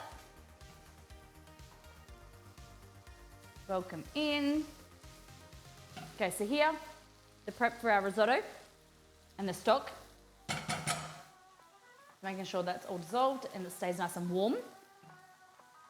Really important thing with your risotto is we're gonna start to add the rice and we're gonna toast the rice off. So what that does is you'll learn here. So we'll go to tips and tricks, setting off for success section of all the blog posts go in the same format. So it says why this recipe is amazing, why I love it. You have your flavor, your texture, your difficulty, your time, and your versatility. So all of the recipes have that type of section to show you like what you can expect, why the recipe is yummy, how hard it is, so you can gauge like in a quick view, if it's something for you, maybe time limit or whatever, you might be have some time restraints, or you want a simple meal. Then it goes in what ingredients are needed. So I break down like a little bit about what ingredient is, why I recommend it. So like we're using stock powder, vegetable or chicken. If you've been around my stream for a while, you'll know I'm a huge fan of stock powder. One day soon, I'll compile a list of the brands that I use for specific ingredients, but know that not all stock powders are equal. Play around with a flavor profile that you like. I prefer Asian stock powders or bouillon because they have spices and the flavor profile that I lean towards. Brands like Lee Kum Kee, Dasida, and some continental, and often continental are used in my house. Olive oil, we're using olive oil or something that is like a higher smoke point. If you're frying or whatever, what's recommended. Arborio rice, like what is arborio rice? Explains here that it is a short grain rice specifically for risotto. It's a higher starch content that gives it a creamier consistency and a slight chew. You can use white rice, plain white rice. It's cheaper, but it's not going to give you that creamy texture and consistency that we all know and love from risotto. Portobello mushrooms. This is an interesting fun fact. The older brother of the button or cremini mushrooms, these guys are just more mature mushrooms. They are larger in size and are more brown in color. Yep, you can use most types of mushrooms. I like these because they tend to give a richer color for the dish and then easier to find. Want to go gourmet? Try a few varieties of mushrooms all together. Add the small, softer ones like enoki mushrooms towards the end, and they break as they break up towards during the cooking process. So you can go fancy. You can add oyster mushrooms in here, lion's mane, all different types, and you make a fancy gourmet risotto. But do you just use regular button mushrooms? So the difference, like it said in there, the button mushrooms grow up to become these. Button mushrooms are baby mushrooms, where these are like your older teenage adult mushrooms. The bigger they are, that's just been grown longer. A lot of people don't know that. Jacqueline, thank you for the like. Come on in. Garlic, dry white wine. So I'm going back to here. So how to make mushroom and spinach risotto. Make sure you keep your stock warm, keeping it simmering away in another saucepan that is close by while cooking your risotto is important. Slowly add the stock to your rice one ladle at a time. Let it fully absorb into the rice before you add the next. So there's this thing here.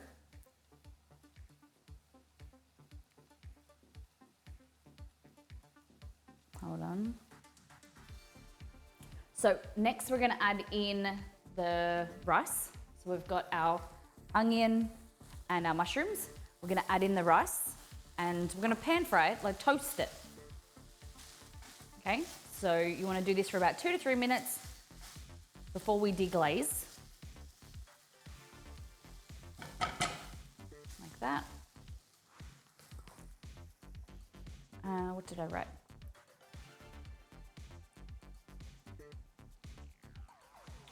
So what we're doing is we're toasting them to give like a nuttier flavor. And then what's gonna happen is we're gonna agitate all the time while we're making the risotto. We're stirring. Not all the time, not continuously. Every like 20 to 30 seconds, give it a stir. Because what we're doing is we're agitating the granules of rice. So we want them to bump up against each other and then they're gonna release their starch. So that gives a really creamy, really beautiful texture. So it's really important the stirring because you're just the agitation action, okay? So toast that. good. And we're gonna add the thyme as well. Where'd my thyme go? Here, thyme.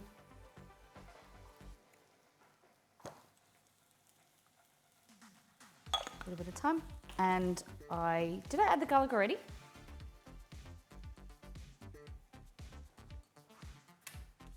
Hey.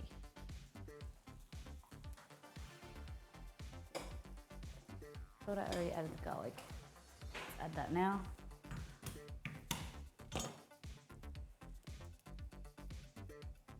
Keen to watch next week on this channel. I think it's good on this channel because it goes with your cooking content.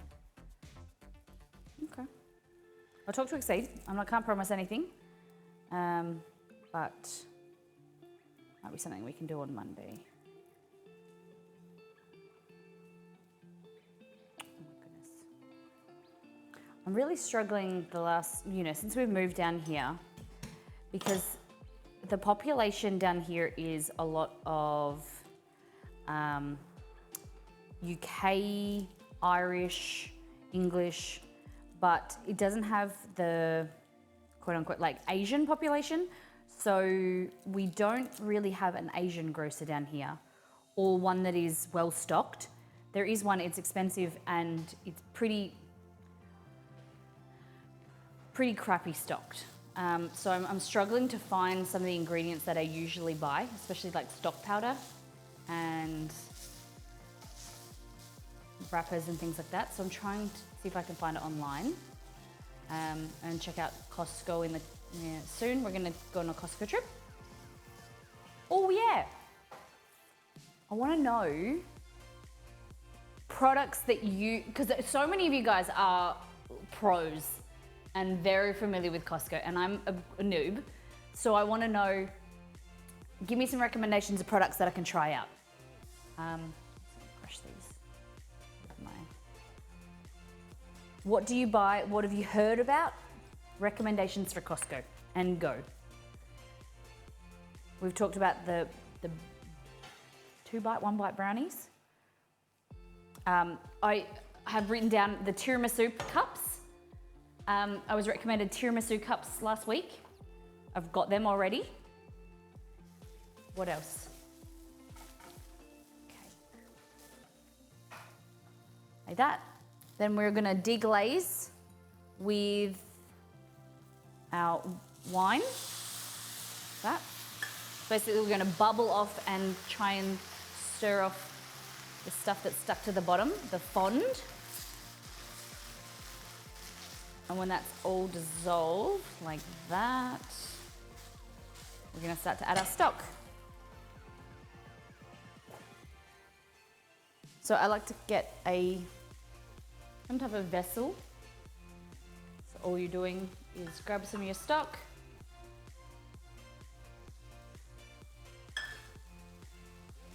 And we're just gonna stir and wait for it to be absorbed. You may need more water or maybe need more stock than it says in the recipe card. I need to add this as a note because if you let this bubble, it might evaporate. Also, the type of pan you use, if you're using a saucepan, the evaporation will be less, but whereas you've got more surface area here, it evaporates quickly. So be careful and conscious that you might need to add more stock. And that is okay.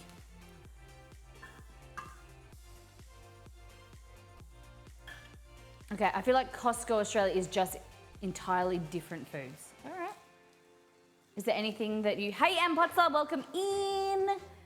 We've been streaming for 2 hours, just under 2 hours. We have done last time on All Things Food. We've made quesadillas for breakfast, and now we're getting into the first recipe of the stream. We've broken it down price-wise for budget week, and we are making mushroom and spinach risotto from the website. $7.92 it's gonna cost us. Molly, get the Mexican cheese, all right? Hey Google, add Mexican cheese to my shopping list. I think I've already added it. Okay, like that. Sure, I added Mexican cheese. So the recommendation from me to get a really nice color, a browny color rather than gray is the mushroom type. Getting your older portobello or your field mushrooms, because that gives you this rich tinge. Button mushrooms are just gonna have really gray, murky color. But they still all right. It just has more flavor and color, more just appealing to the eye. Right, so just keep stirring. Are you gonna get under $50? Yeah, I think so. We've got $22 to spend today. At the moment, we are at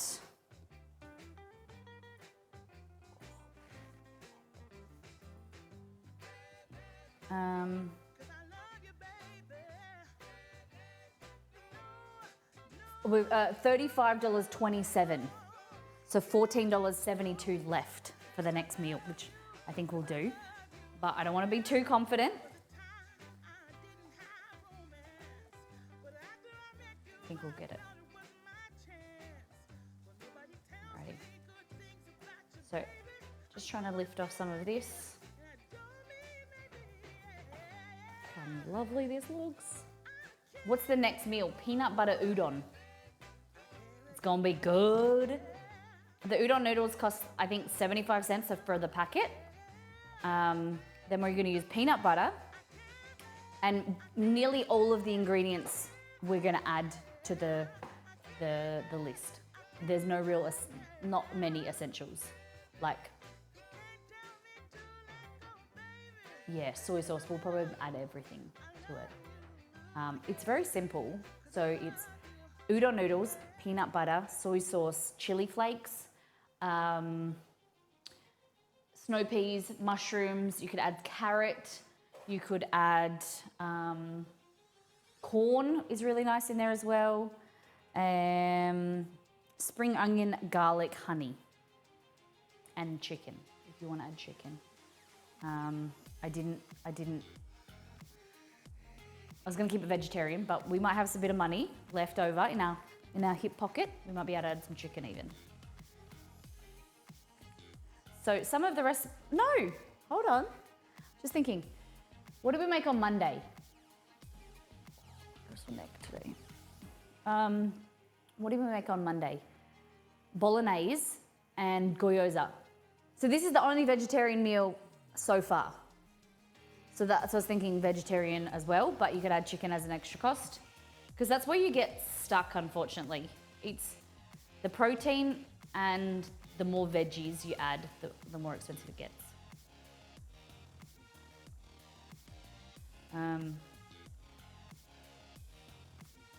It is cheaper. It is markedly cheaper to buy ingredients like flour, you know, more of your carbs, noodles, isn't it?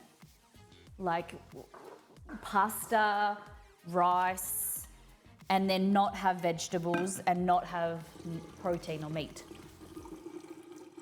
Like just living off 2-minute noodles is cheap, but it's probably not the healthiest. I'm just adding just getting water in my water bottle. Staying hydrated. Are you guys proud of me?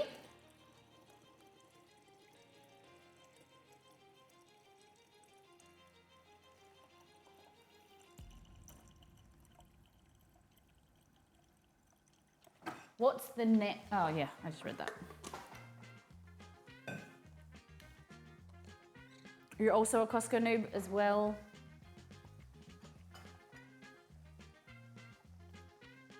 Not me, literally eating $1.70 noodles, right? What flavor, Cad? Just went to Costco today. What did you buy? Is there anything that you can recommend for me to look out for? I know that it's very different US to Australian Costco, but Australians, tell me what I should look out for.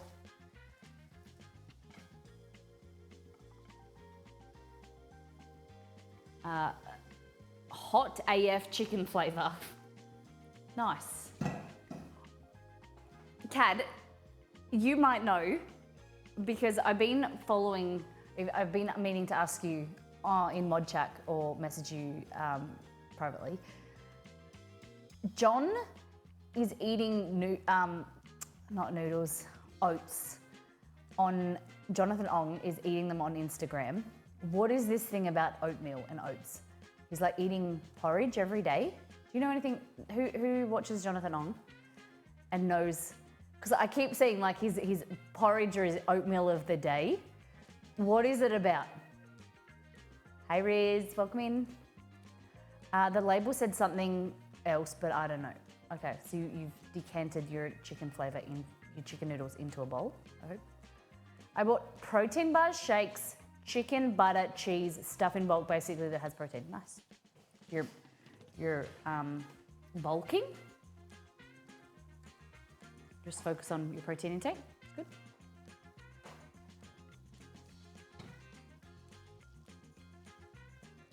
It's a health kick and we love teasing him about drinking porridge from a cup. Okay. It's very interesting. One day it was like a very watery porridge because I wake up to it and I check Instagram and I'm like I haven't been in his stream yet to ask. I thought it was some health kick or some challenge. Not sure why he's taken to eating it live, but he just eats porridge every meal.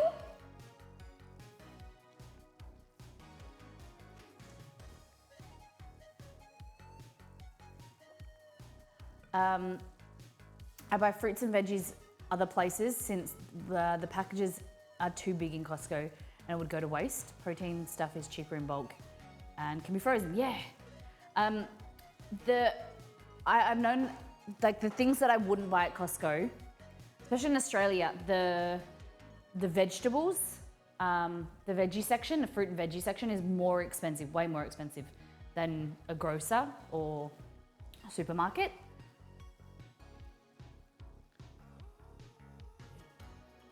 So I do my online kind of Woolworths order. I do like the bakery section, but it's the same thing. Like, I want to buy some muffins, but I want like half of the portion. Like, Exceed and I won't eat 24 muffins. So we do miss out on buying stuff. I suppose it's better for our health because there's stuff that I'm like, oh, that looks good. Cookies and muffins and stuff, but unless you're a big family, it's just too big. They freeze okay? Okay. But some stuff, like croissants, I love their croissants, but the package is enough for a cafe to serve. Yeah. There's some things like Portuguese custard tarts. I'm like, they're not gonna really taste as good like next week, and I don't think they'll freeze very well. I've gone halves with another household. Yeah, last time my uncle and we went halves in the Portuguese custard tarts. That's because we were shopping there together. It's a little bit harder. Sometimes I drop stuff at my mum's house. We get 2 flavors and split the flavor. That's good. Is this from a random person? You're like, excuse me, sir. Just accost them like, excuse me, ma'am. Excuse me, sir. I see you look at those muffins and I overheard you say that portion was too big. Do you want to go halves? The only problem is with that. It might work, but then you've got to get around to the store and pay for it together. And then it's like, do you hang around each other? Do you just be like, I'll meet you at the checkout at this time? You know what I mean? Do we not make friends with people? We're strangers. Is that a weird thing to do? Possibly cool. I would do that. I'm pretty sure they just have them move in. Yeah. Yeah, just do that. I'll just comment stranger danger. We're friends now and we share food. So what time's dinner? Mandy, Graham. How many kids have you got? I think our kids will be friends. All right, look how good this looks. So we're not gonna add the spinach until the end. We're just gonna keep stirring it. Yo, go, you wanna split those muffins? And she'd be like, excuse me? What are you talking about? Yo, I want to split the muffins with you.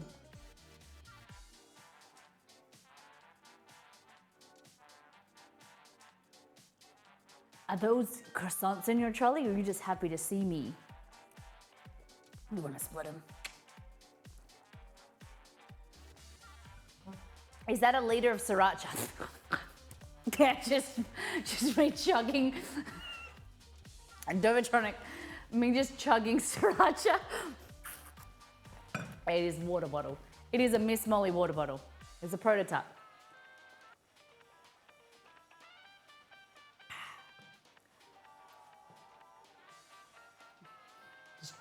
Thug Molly, I'm dying. Yeah. Yo, girl. Give me some of them muffins. Give me some of the muffins every day.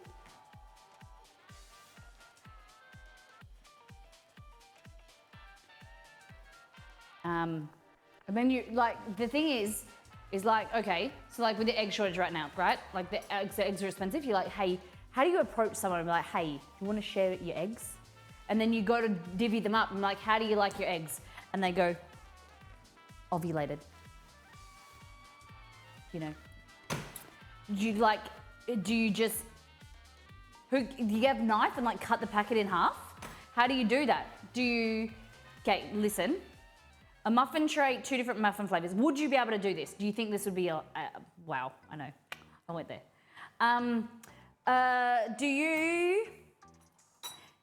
Would this be allowed? Do you mean fertilizer? You could say fertilizer, it's interchangeable. It was a joke, Wolf. Just play with it. It's not funny when you have to explain yourself. Okay, so if your packages, could you take half out and swap them? And like just go to the counter with that?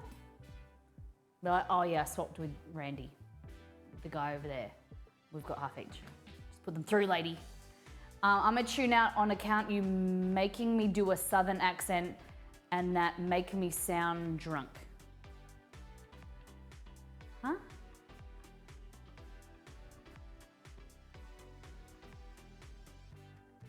Huh? I'm a bit confused with what you're saying.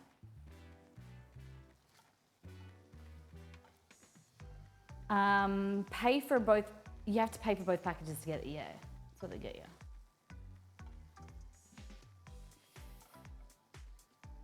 Because the problem is like I don't know if, I assume all Costco's are the same, right? Like you walk in here, the bakery section's there, but then you gotta get all the way around here, you gotta go all the way through the meat aisles, and then you gotta go all the way through the pantry, and then maybe stop at the alcohol section, and then you go, oh crap, before you get to the checkouts, you go, oh, I forgot the middle section. So then you gotta go all the way back and then you gotta go through the middle section. And then all the way back, then you gotta get to the checkout. And then you gotta make sure that they're there as well. Cool?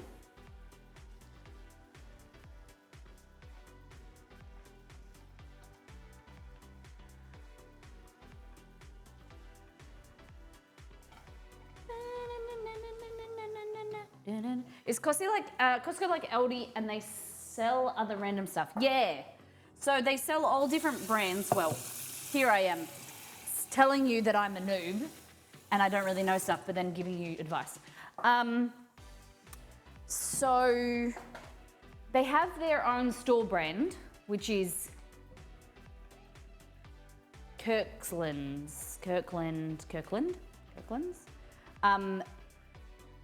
Hold on. There's some intruders in the house. Where do you come from? Now they've gone. I feel like it's like my imagination. Costco is like different big brands and stuff. So a lot of American foods. Kirkland is pretty good quality, I agree. Guys, there's like flies and then they disappear. This is living in Australia in summer. They just like teleport through the glass of the house. We don't know where they come in.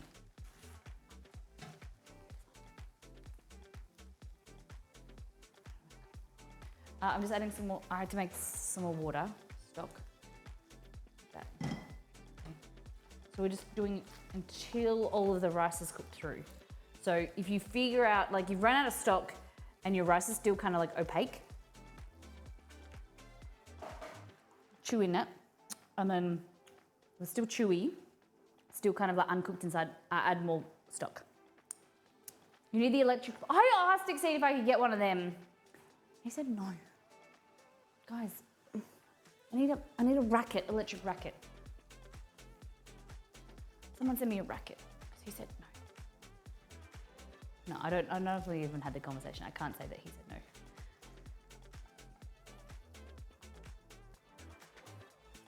Yeah, I hate using fly spray. But it's on stream. It's right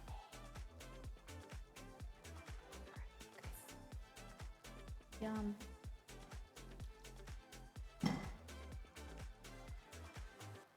So just a little bit longer. Like I said, I mentioned this is a very easy recipe. It's just a little bit time consuming with the stirring. You definitely could add all of the stock in and just cook it like you would rice. However, it's just not gonna have that creamy texture.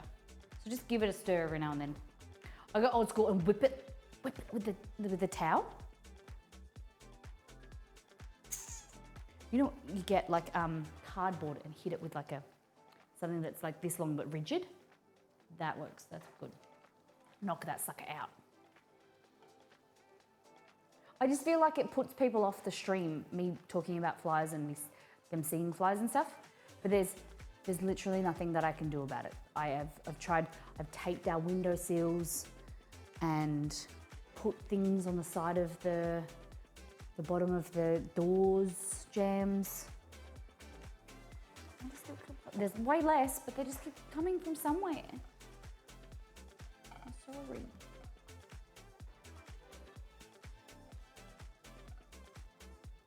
That. A little bit more. We're nearly there. Home run.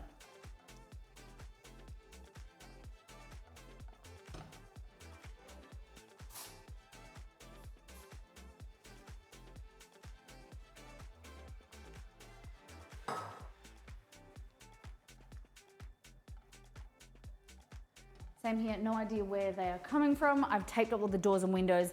They auto fly spray set near the front door. Where do they come from? See, are yours little tiny flies or are they big fat flies?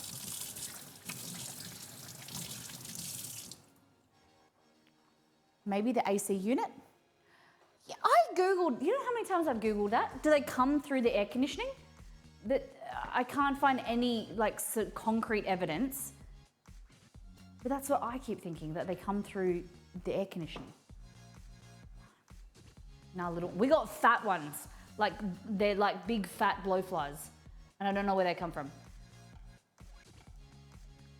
Is this a mushroom risotto? It is. It is from the website. If you want the recipe, maybe if we can get someone to post the recipe, please. The AC. I thought maybe the roof, they're coming through like the grid in the roof. I don't know. All right, ladies and gentlemen, look at that. Looks good, silky, creamy, delicious.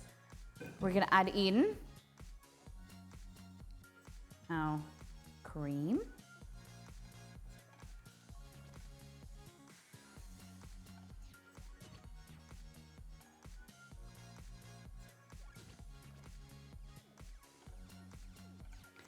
AC doesn't pull out from the outside, it pulls air from the inside.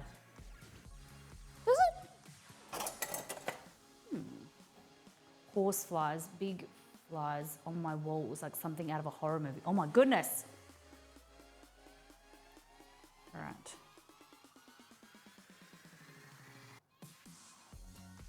And oh, so it did work for you to put a screen on. Okay. All right, so this cheese we're adding is Parmesan. It's breaking apart. No.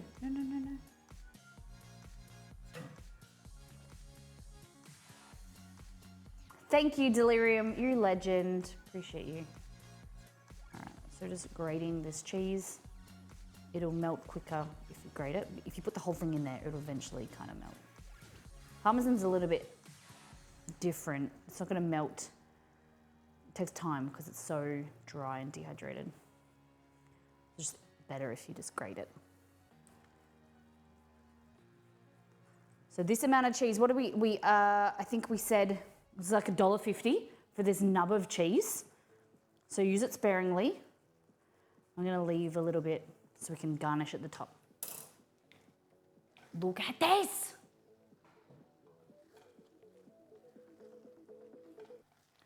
Oh my God. Yum. The harder the cheese, the less fat it contains and the harder to melt. Okay. So you telling me that Parmesan cheese, no, isn't Parmesan cheese full fat? It's just dehydrated, like it's just dried for a long time.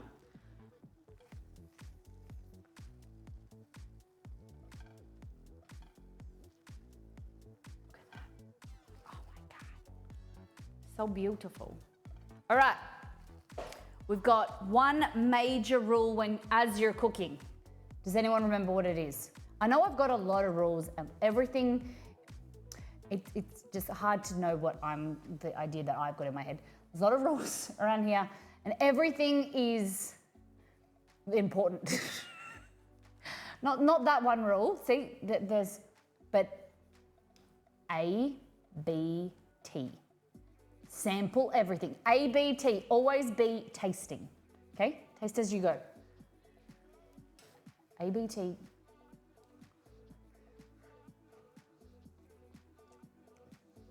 Oh my God, it's so good. It's so good. Seriously, it is so delicious.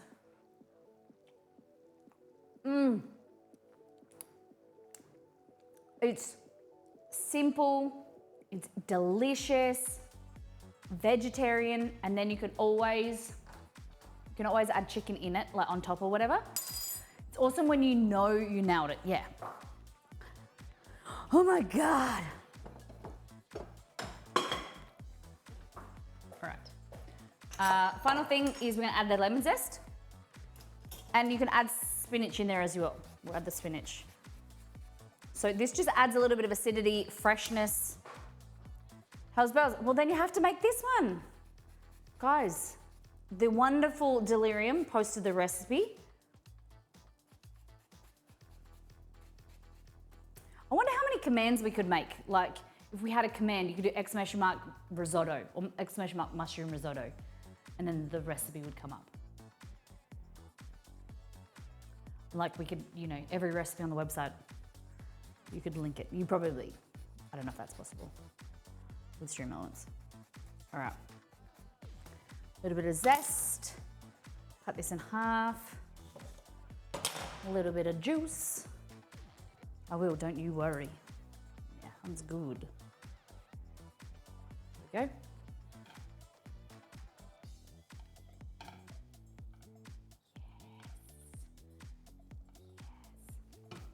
Okay, finally, you would add the spinach in, but we've got to strain it. So grab yourself a Chucks or a dishcloth tea towel. I don't know how this is gonna go because this is like finely chopped. It might not be recommended, like for visuals. It's fine because it tastes the same, but like when you add mushroom, when you add spinach, they're the big pieces or like roughly chopped, so they kind of stay together. And whereas this is finely chopped, so it's gonna disperse throughout the risotto. It's not gonna look as good. So I'm a bit hesitant. I just realized what it will look like. It'll taste fine, it tastes good. And it is cheap. All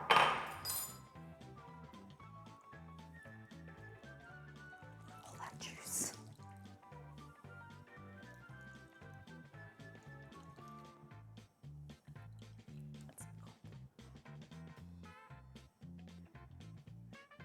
it would still be just as healthy.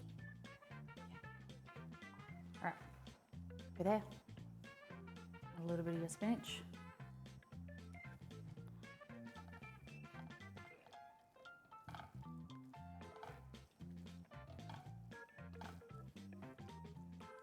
Yeah, just chuck it all in.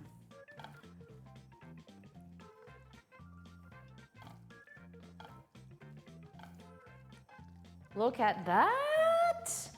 And then finally, once we serve it, we're gonna add that parsley in there as well. On top of it. Yum. Guys, you need to make it. If you're a fan of mushrooms, make it. If you're a fan of risotto, make it.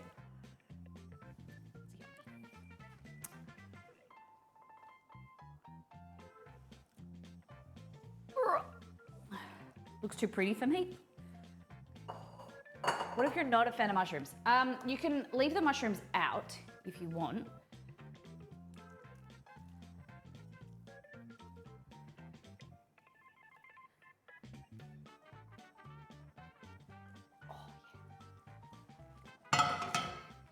Make it anyway.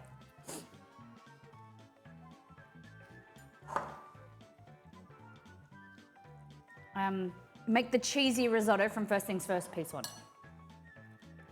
There's the cheesy risotto in our cookbook, First Things First, and that is really yummy. Just getting tissue. My nose is running, sorry.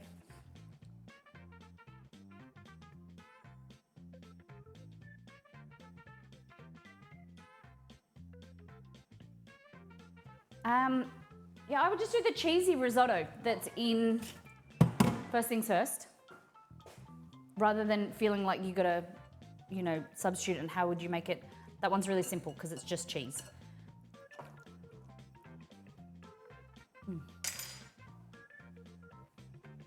Let me. Looks incredible. Thank you.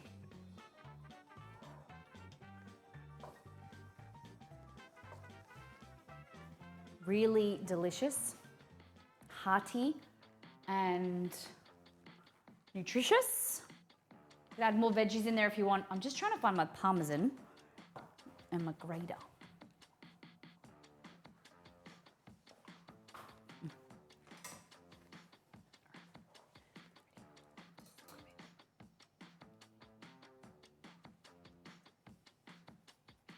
I love when parmesan dances like this, when you grate it, and it kind of looks like bonito flakes. You put it on, you finally grate it, and as it melts, it kind of like dances a little bit.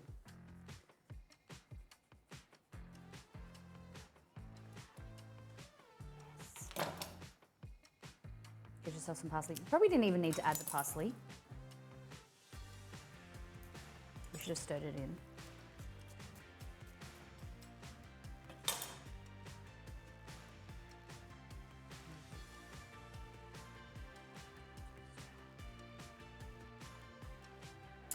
Fancy.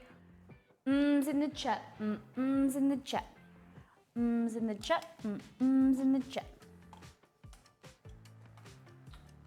Cilantro probably not with this.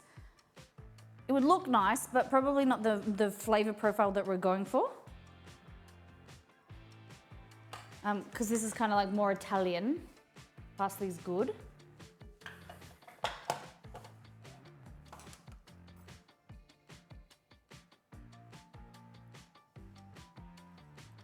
at that. Oh.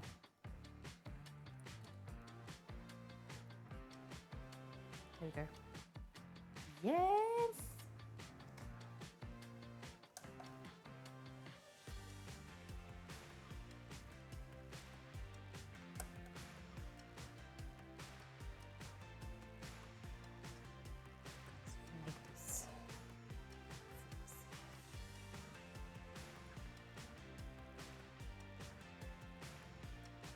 Make you dizzy yet?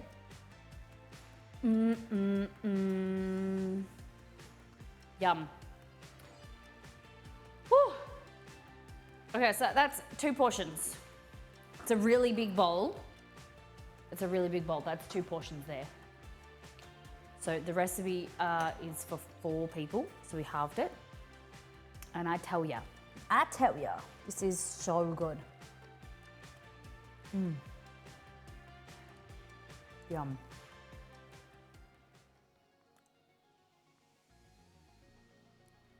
Oh my God. It's so good. Total for this is $7.92 for this. So this is our second most expensive. The dumplings were $8.16. The burgers was $7.28. This was $7.90. The apple tea cake was $3.25. So our last meal, we got $14.72 to go. So let me find the ingredients. We need udon, peanut butter, soy sauce. Okay, so we're gonna go into the pantry. Are you ready to move on? Okay, so peanut butter, soy sauce, honey. Peanut butter, soy sauce, honey. Peanut butter, soy sauce, honey. Peanut butter, honey, soy sauce, soy sauce, and udon.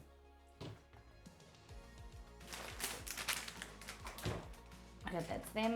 And then I also have, okay, thought I had different ones.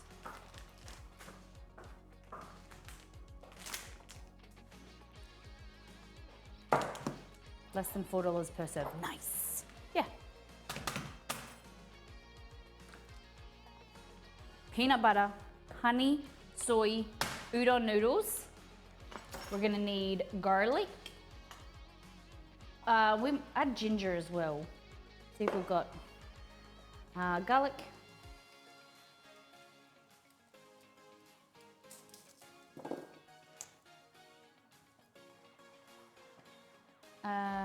Ginger we'll add.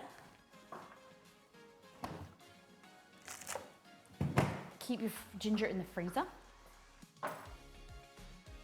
Garlic, spring onion, mushrooms. We've got the leftover of the mushrooms here. Snow peas. Away.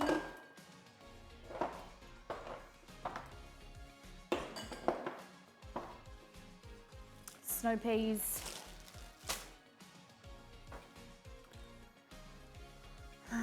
Chicken breast, we'll see. We'll see the cost of the chicken breast. Szechuan chili oil or soy sauce. We'll add that we'll do a group price for that. Okay, so peanut butter. Starting with peanut butter, 2 tablespoons of peanut butter. So if you're just joining us, we have our last meal, we're about to prepare our last meal for budget week. We have $50 to make 6 recipes, and we're breaking them down by the cost per ingredient for the amount that we're using, okay? Last meal. And we're not including staples like flour, sugar, butter, salt, seasoning, peppers, things like that. Put this time away. See, now I'm gonna remember like alphabetical order in like 2 seconds. Like, which one does this go near? Okay, peanut butter, soy sauce. Peanut butter, soy sauce, honey. Come on, garlic, yeah. Ginger. We'll put the ginger there.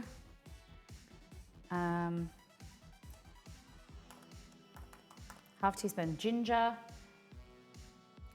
Mushrooms, snow peas, oil, udon.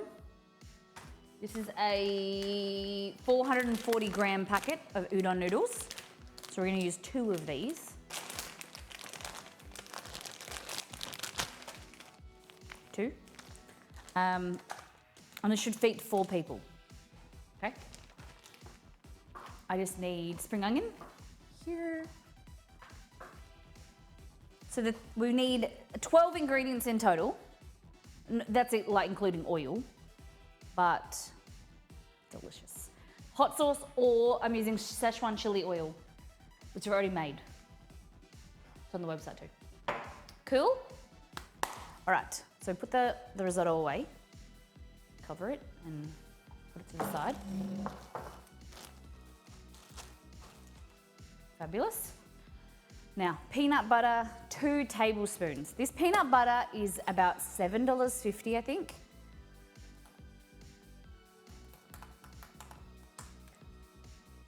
I want to know what you would call this. I'm thinking peanut butter udon or satay udon. What do you think? What are your thoughts, feelings, opinions? Do you think if I called it peanut butter udon, would you would you search for that? Like, I'm looking for, if I told you I'm making an udon dish and I'm using these ingredients, what would you put into Google? Load of ingredients. If PB goes in the recipe, it's pretty dominant flavor. But tell me what country and what you would, if you would call it. Like, would you say peanut butter, or North Americans, do you really search for satay, the word satay? Or do you search for peanut butter, like peanut butter sauce? Because I think North Americans call it like peanut butter dipping sauce, or we would call it a satay dipping sauce. Okay. $7.50, all right? And that's for 780 grams. So what we do around here is we get a scales. I search peanut butter sauce, cool. That's what I want. Jar, little bowl. And we grab a spoon and we do 2 tablespoons, okay? 1, 2. 63.7, so 64 grams. So 780 divided by 64 grams is 12.18, okay? So 7.5 divided by, God, I forgot that number. Okay, hold on. 780 divided by 64, 12.18, remember that. 12.18. 61 cents of peanut butter, okay?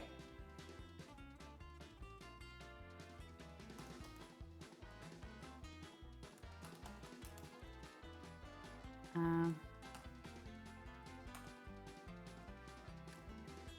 0.61. Never heard of udon. That's a good one. I'll go through that in a minute. So that's our peanut butter. Now, the ingredient that we need next is soy sauce. So soy sauce is 1.5 tablespoons. So the soy, udon, hey Google, what are udon noodles?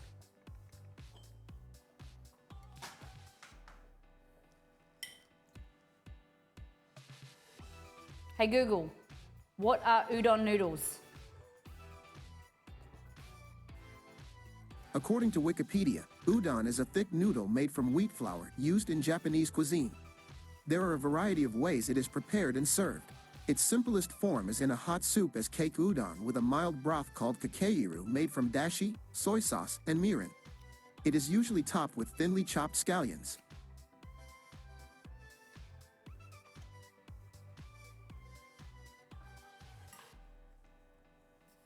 So you can have it in soup, you can have it by its own, like dry noodles.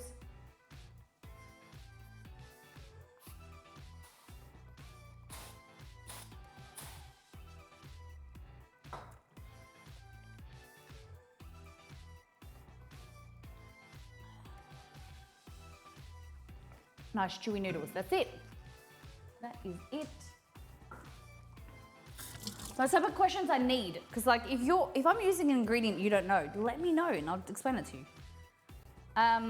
Okay, 32 grams for the soy sauce. So it's $4.30 and it's 500 mils. Crap, it's in mils, not grams. Okay, how many mils are we using? We're using 1.5 tablespoons, so that is 30 mils. So 30 mils, 500 divided by 30 is 16.66, okay? So 4.3 divided by 16.67 is $25 cents. $2.50, 25 cents for soy sauce.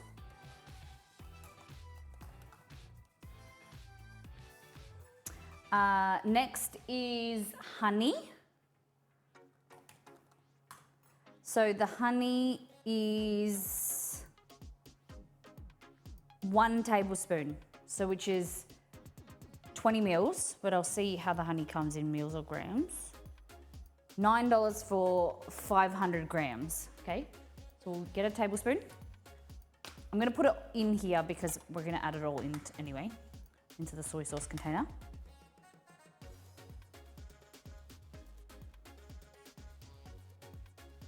Eight,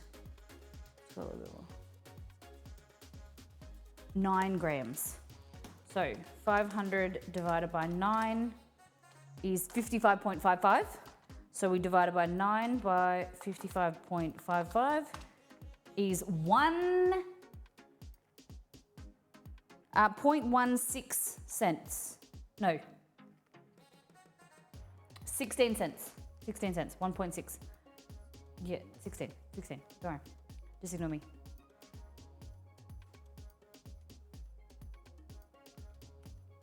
.16.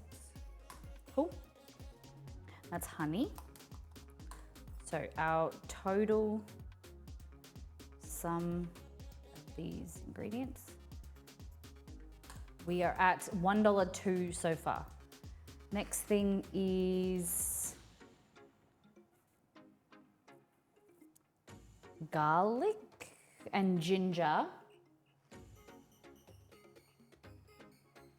I don't think we'll just add some, like 50 cents for, or not even. Yeah, and Szechuan chili oil. So I'll add 40 cents, maybe, for garlic, ginger, and we'll go 50 cents. Garlic.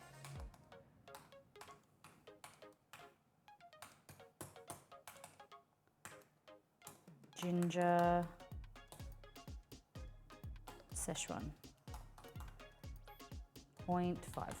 We've got room to play, so I don't really mind. I just can't be bothered like grating a bit of ginger and then weighing it and measuring it out. Next thing is the mushrooms we worked out were, we use the same amount of mushroom. Yeah, same amount of mushrooms, which is $3.75. I usually use less, but I think we'll just use it today. Spring onion, snow peas, 150 grams snow peas. This here, so I'll say that's a third of the packet of the snow peas. So we'll look at the snow peas.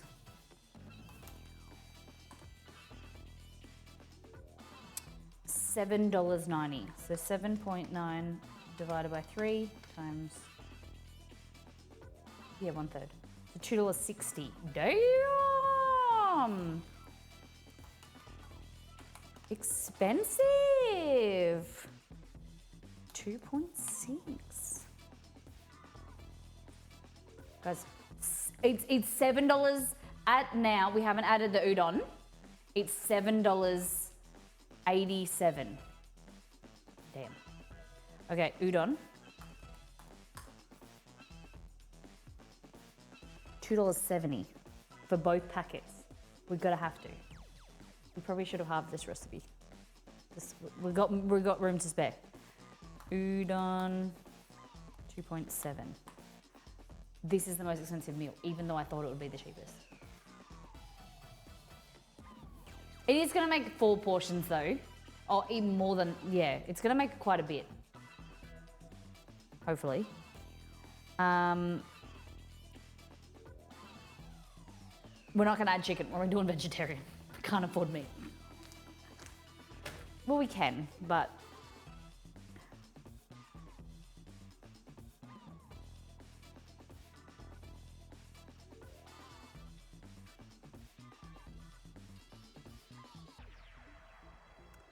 the sum of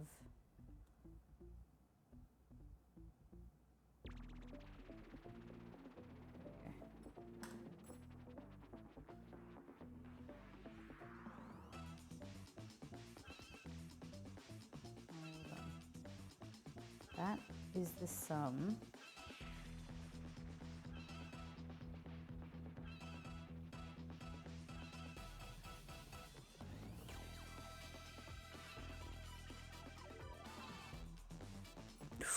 $45.85. Okay, that's what we've got so far. If we add chicken breast, do you want to push it? We can add a little bit of chicken.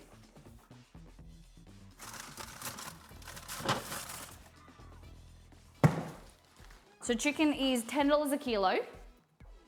So if we were to add chicken,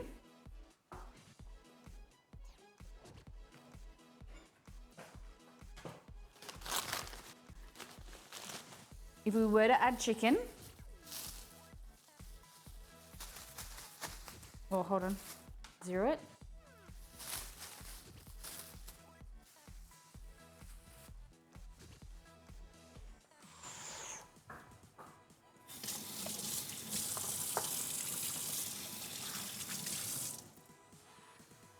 Okay, 400, okay. So $10 a kilo divided by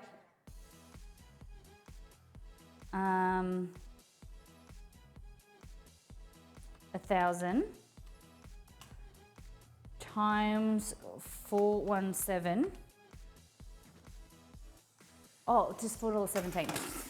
$4.17. Oh, do you know what we've got left? $4.16. We have to take like a tiny bit of this off, and then we're a flat 50. This is 417 grams, so which is $4.17 and 2 cents. The amount of money we have left in our pocket is $4.16. Do we add the chicken? Do we finish on a W? Or do we use all of it and like break even? What do you think? I can definitely use less of something to make it, I'll remove the fatty bits. But chicken or no chicken? What do you think? Do we leave with $4.16 left in our kitty?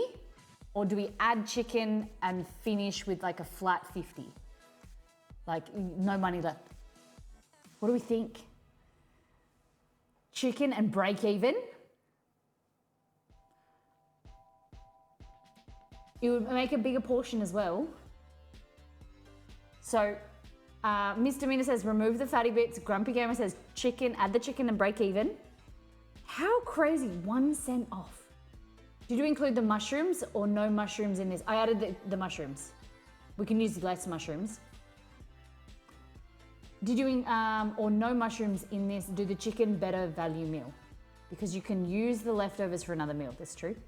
Add the chicken. Crazy. All right, so we're gonna take a little bit of the chicken off. Or a little bit of the snow peas. We'll just take a little bit of the chicken.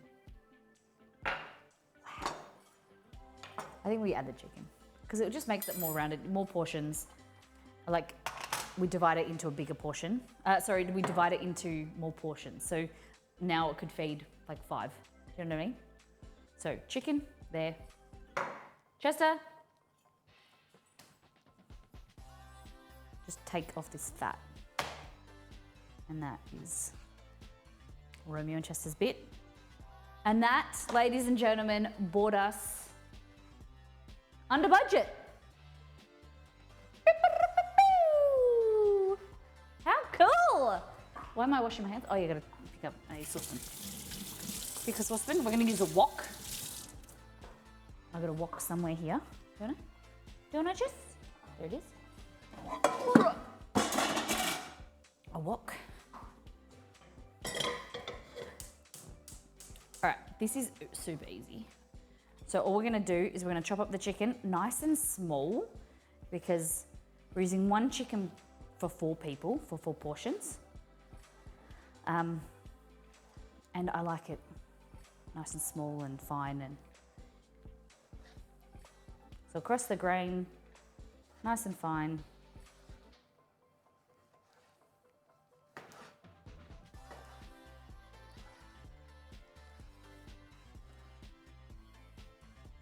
So thin slices, and then I'm going to cut them into like thirds.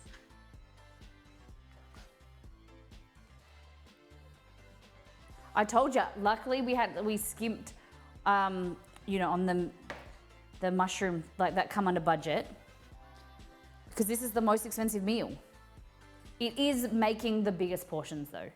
Out of all the other recipes, this makes more portions than the others. So we'll have to break down the cost of per portion at the end of today's stream. I have now called the dogs and they are now watching at my feet. I think they're gonna get more. No more. We'll grab, yeah. Hello. How's training, Kate? A little bit of oil, like that. So if you're just joining us, we have added chicken. We had a little bit of leftover money, so we've added chicken to our noodles and we've come to budget, exactly to budget. I'd trimmed the chicken to remove the tiniest bit because we had $14.16 to use the whole chicken was $4.17. Oh, Nanya Kid, it's just from Woolworths. It's amazing. Kate recommended it to me. You put oil,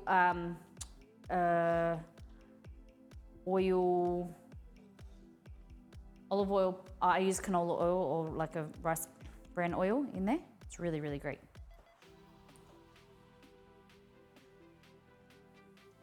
Okay. Okay.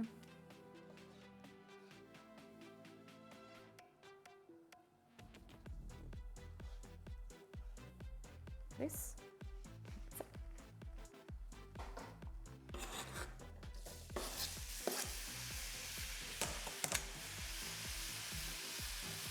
I'm going to use my risotto spatula. Hope you don't mind. So we're just going to pan fry this.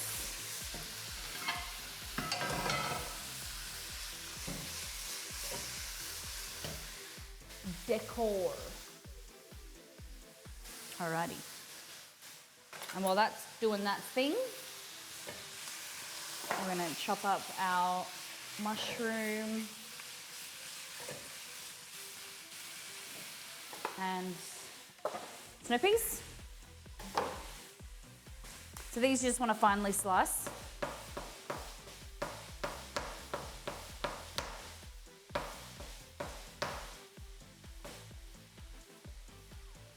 And then like cut in, if you want to keep the whole, that's fine. I just cut them in half, they're a bit too long. Like that.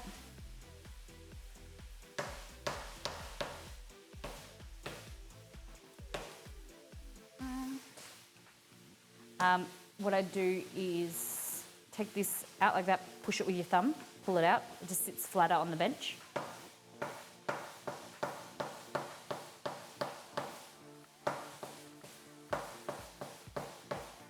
Rotate, grab, rotate, cut in half. Fabulous.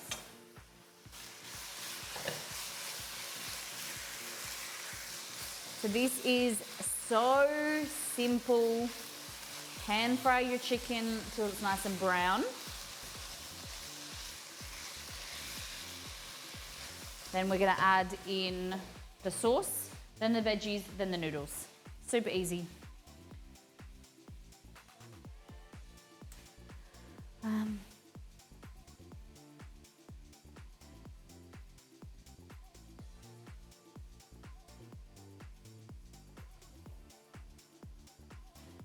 So if you don't want chicken, you can do chicken mince, breast, or you can even do like pork would be fine. Pork would be not quite nice. Or the alternative is like tofu. That works well too. We're gonna get our garlic. So put these mushrooms back into the container. And we're gonna make our sauce. So in here we have our soy and the honey. We're gonna grate some ginger in there. So this is just frozen ginger that I just grate. I like to go heavy on the ginger.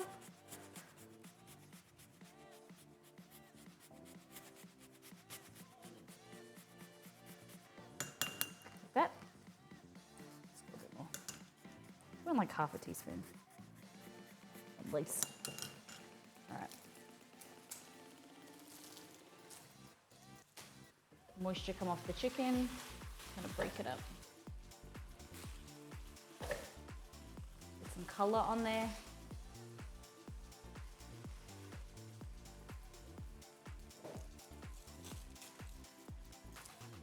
So I've got 3 cloves of garlic, just top and tail, and then just the back of my knife, break it up, and through. I'm gonna put it through a mincer, garlic press.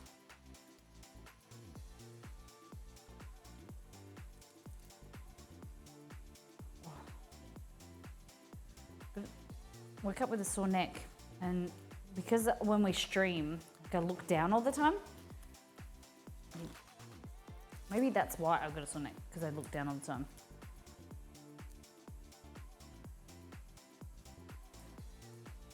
Problem. It's not like I'm on my phone or anything. You get hunched back.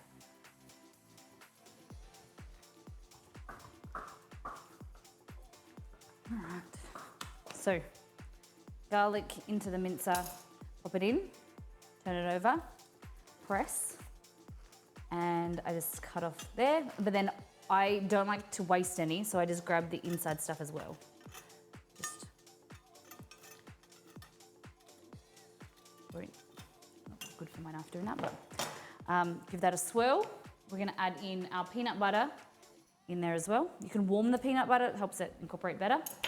And then lastly, just a little bit of our Szechuan chili oil.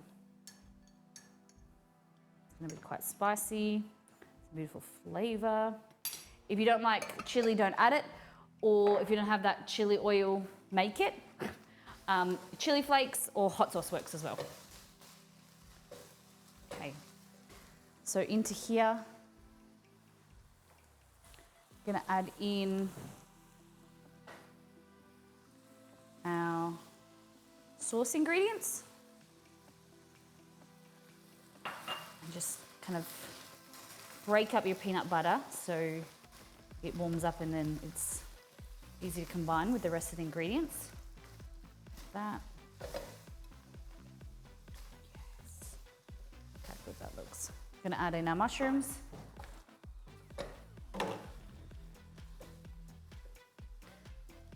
We should have done the mushrooms first. I might change the order on the website. Like that. Can you use sweet chili? Yeah, that'd be nice. And a splash of water.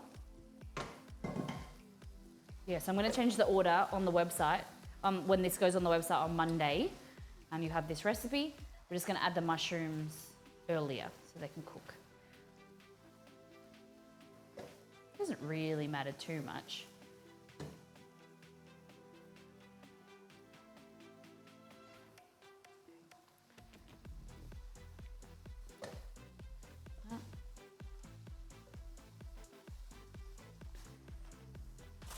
And while that is cooking, we're gonna add the snow peas. So you can go through one by one and like top and tail, but I'm kind of lazy. So I just get like a few, lay them on top of each other and do it so you can get, there we go. This feels quicker. Or not add them at all. Kate, you don't like mushrooms? They're so good. But yeah, if you don't want to add mushrooms, you don't have to add them to this. You can add other stir-fry veggies, works really well. Like I mentioned, corn works really nicely. But just quick and easy. Frozen packet of stir-fry veg.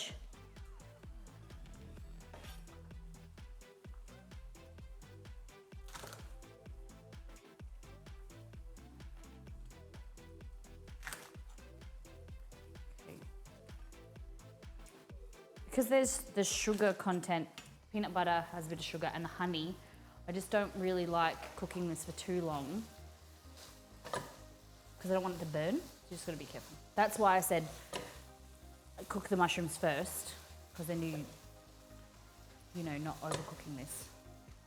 Look how good. Nice. So just going, oh, here. And you can keep these whole or you can cut them in half, whatever you prefer. Let's go with half.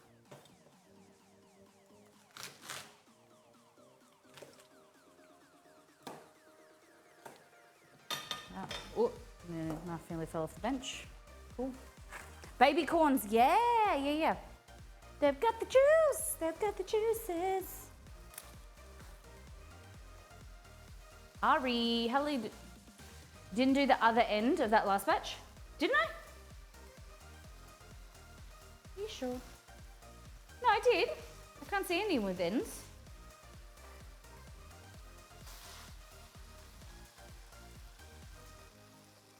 Can't see any with ends. Maybe I did it and I just was too quick. Okay. Oh, that one's not even cut in half at all. I'm gonna break him. There we go. Break him with your spatula. Like that. And then we're gonna figure out how to do the noodles. Okay, so I don't know if these are different to the other packet, but you should just be able to add them. Just gonna wing it. Oh, there they are.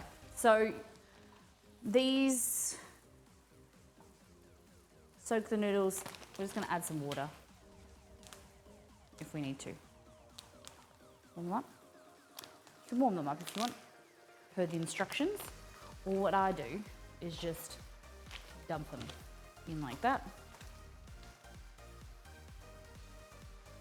This can be made with ramen noodles as well.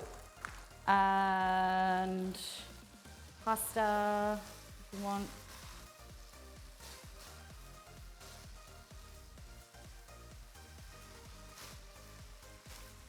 Yes, so good. Just coat with your sauce.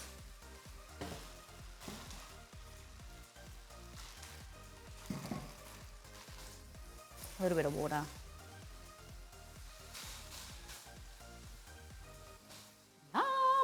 Guys, peanut butter udon.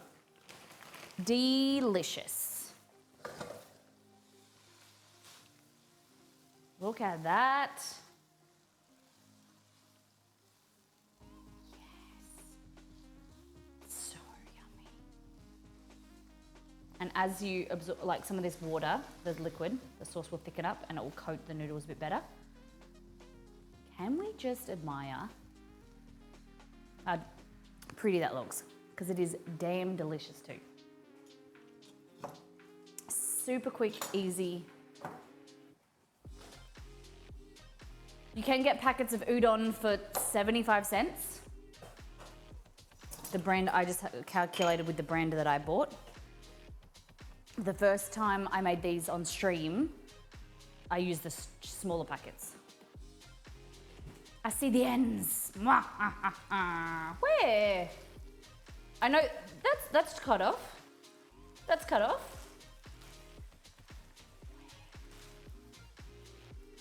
It's the tails you want to worry about. They're the not good ones.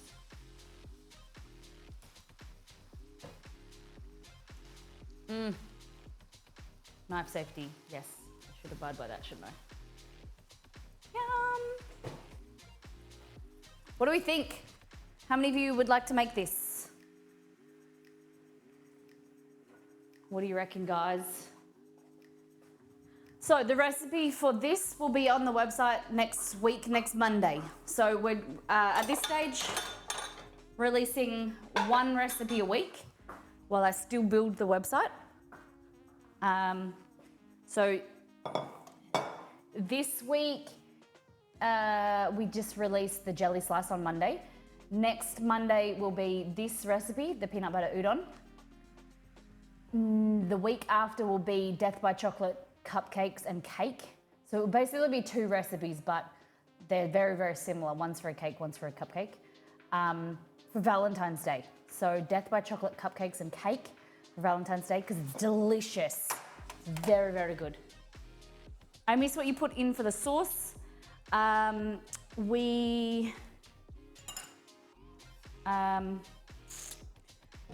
Soy sauce, soy, peanut butter, garlic, ginger, Szechuan chili oil, or like a chili oil or a hot sauce.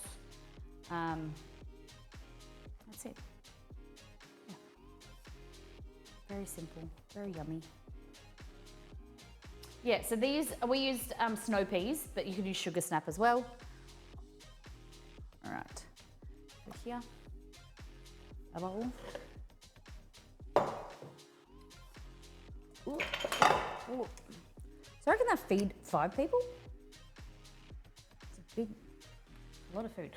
Whoa, whoa, whoa, whoa, whoa, whoa, whoa. Noodles down. No, it's all good. But sugar peas are good as well. I love sugar snap peas. Okay, can we just look at that? That's a salad bowl, by the way.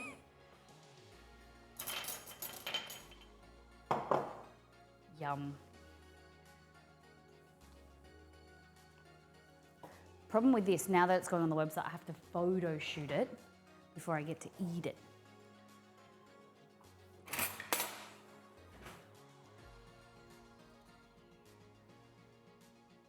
It's not the prettiest recipe, but God, my golly.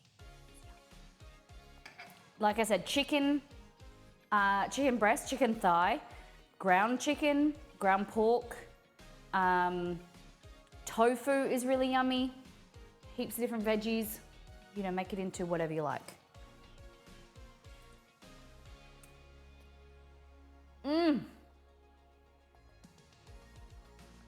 Yum.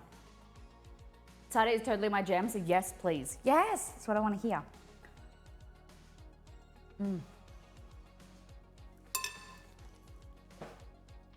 Hot.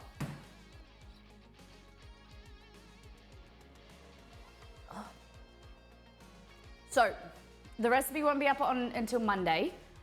So if you want to know what's in it, I will tell you right now. 2 tablespoons of peanut butter, 1.5 tablespoons of soy sauce, 1 tablespoon of honey, 2 garlic cloves, 2 to 3 garlic cloves, half teaspoon of grated ginger. We're gonna add some spring onion if you want. I'm gonna add that. It's about 200 grams. This is for so in here are 200 grams in here of mushrooms. So I use the portobello mushrooms, 200 grams. Just change this to 200. 150 grams of snow peas. What did we add? How much was that chicken breast? It was 140, wasn't it? 140 grams of chicken breast. Some bit of olive oil at the start. Szechuan chili oil and 400 grams. All of this is 400 grams of udon. 440. 2 pack, like this 1 packet of Wokka noodles has 2 packets inside, and I use both. It's so good. It's most of the ingredients I have on hand each week. Yes, That's what I thought. When I was making it, like I made this recipe up, was it 3 or 4 weeks ago? We made it on stream, but it's something that I usually do with ramen noodles. So you can use ramen, you can use udon. I just thought udon was something different that we don't often buy, that if you like chewy, thick noodles, which I usually don't, but I love this. It is heartier, so you eat less of it and you get more portions. Like, I think this will fit 6. So let's work out per portion, portions per person, dollars per portion, sorry. Divided by 6, $1.76. So $1.76 per portion. It's pretty good. I would say under $2 a portion. And that's with chicken.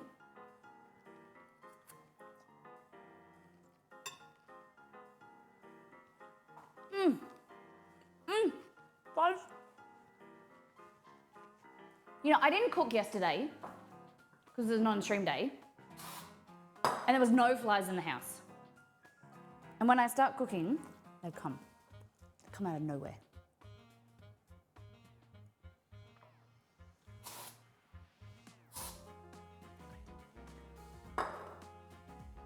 Wash my hands.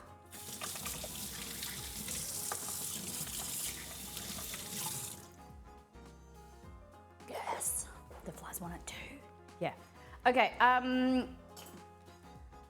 So the risotto, we would say, how many did I say it would? I'd say 4, right? This is the risotto. That would feed 6, that would feed 4.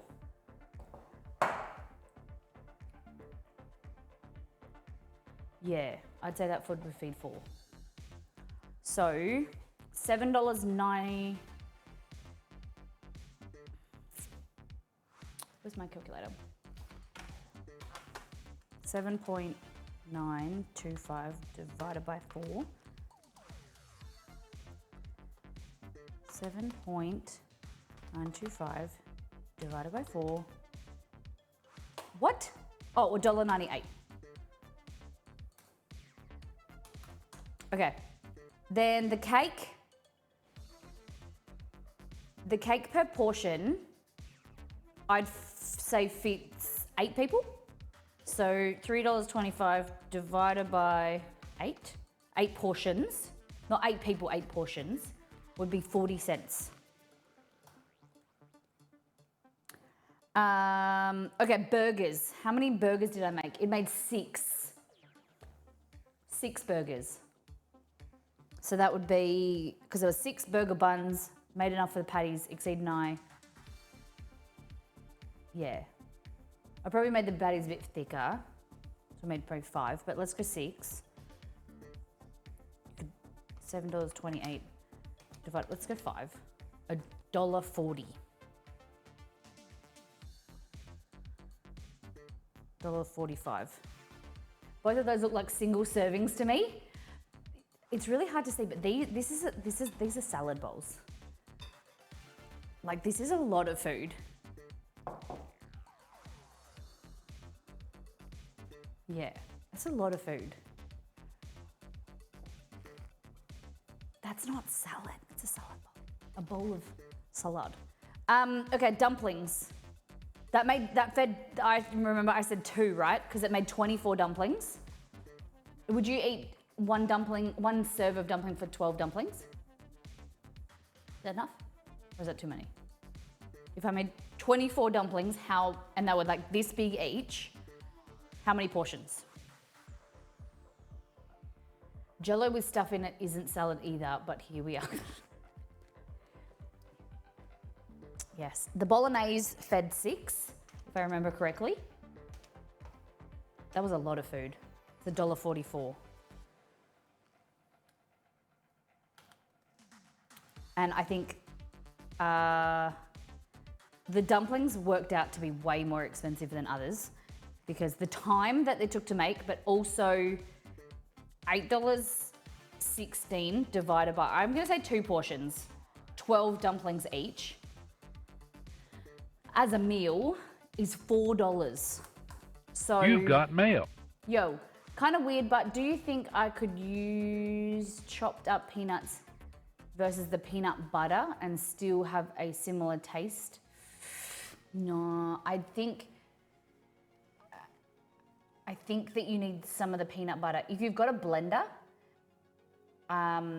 put all the ingredients in with the peanuts and blend it and make like a paste if you can. It's just that it gives it that creaminess. It will just taste like soy, honey soy, if I'm honest. The peanut butter gives it this creaminess and also thick texture, which sticks to the noodles. Yeah. So if you have a blender or a food processor and you can blend those peanuts into like a paste, that would be okay. All right. So the cheapest meal worked out to be, obviously the cake, but not including the cake per meal was the burgers at $1.45.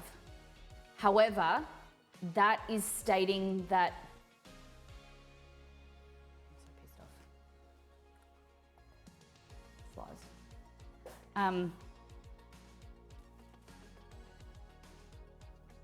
Just feel like being on my hand.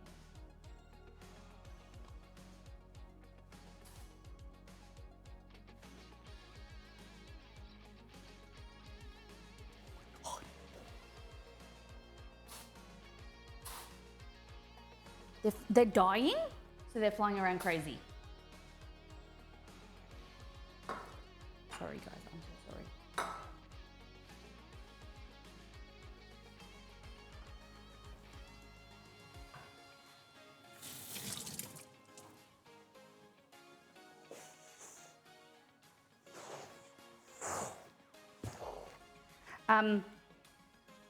Is the portion of fly spray that landed on the food in the budget? No.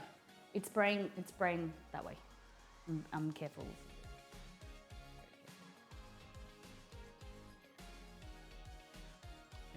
Okay.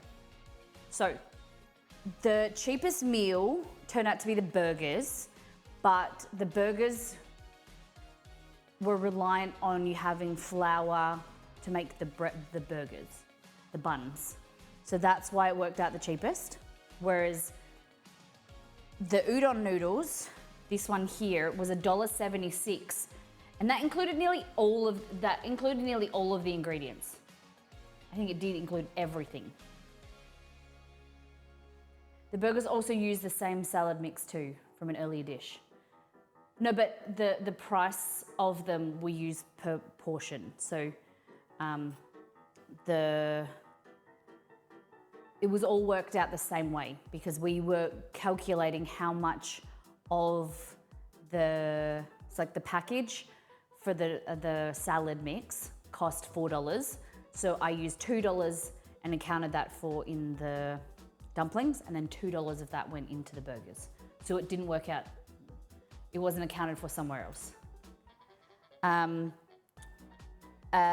Other than the burgers, so the burgers worked out to the cheapest. The apple cake was 40 cents. The burgers were $1.45. The dumplings were $4. The bolognese was $1.44. So, no, so the bolognese was the cheapest because we used the cheap pasta, and that made the biggest amount as well. But per portion, for 6 portions, we used beef, seasoning, passata, wine, pasta. Then, so went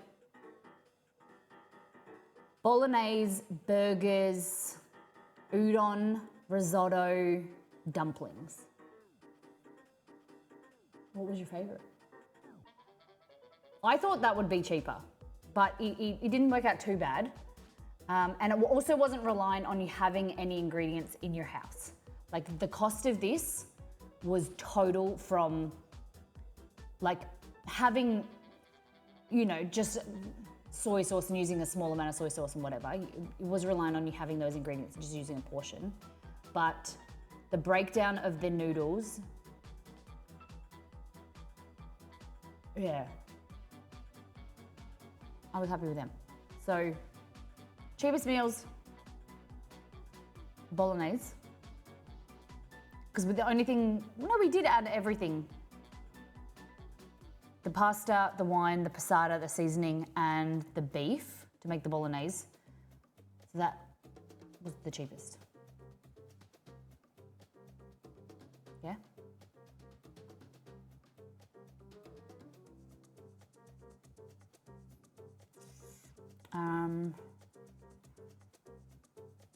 Yeah, so that's it. What do you think? Did you guys have fun? Did you enjoy it? A bit different. So hopefully it's giving you some really good suggestions of like cheap and easy and yummy meal ideas to make. How many dollars were remaining? So we have zero remaining because we ended up adding chicken to this dish to bulk it out, and the chicken was $4.17. We had $4.16 left in our budget. So we added chicken, and now that's it. Took a little bit off, gave it to the dogs. We're done. So zero left. Pretty bloody good. I stuffed out the burger buns so bad, was pressed for time. Mrs. were getting hungus, and I didn't let them rise long enough. Oh no! So they're just a little bit dense? Is that what you mean, Jeebus? That's okay. I hope they were still alright.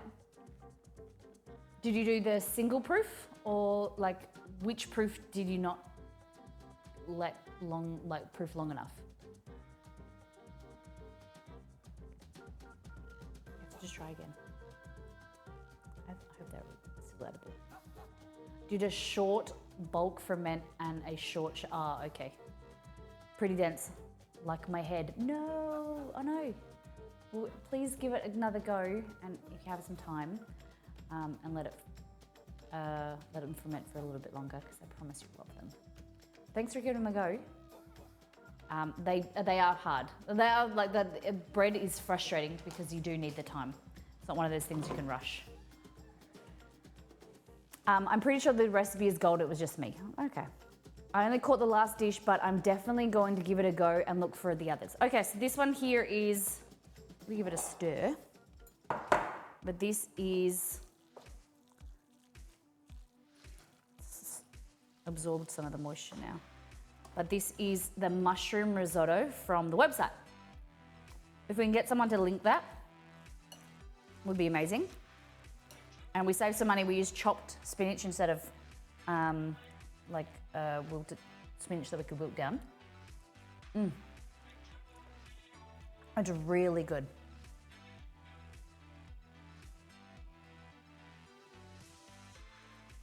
Really tasty. And then peanut butter udon noodles.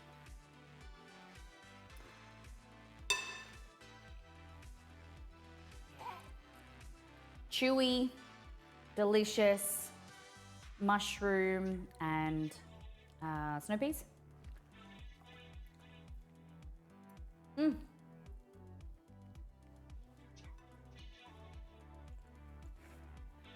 meant to ask with Budget Week, if you haven't seen June from Delish, do her budget eats, you should. June from Delish. June? Delish, like the website or YouTube? Thank you, Delirium. Really appreciate you.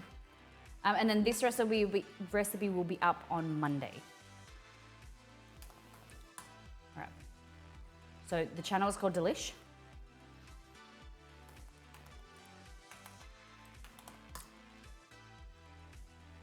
Delish. Okay, I've subscribed. All right. Interesting. Was it just one girl? Oh no, there seems to be multiple people. Budget Eats. Hey, 10 dinners for $25 on a vegan diet. Interesting. Has an advantage, I think, as fresh produce in the US seems way cheaper than Australia and New Zealand. Okay. My fave was the pasta bolognese because it's cheap and you could tell it was very filling. Yeah, and it was really yummy too. Yeah, definitely. No worries, see you soon, Cad. All right.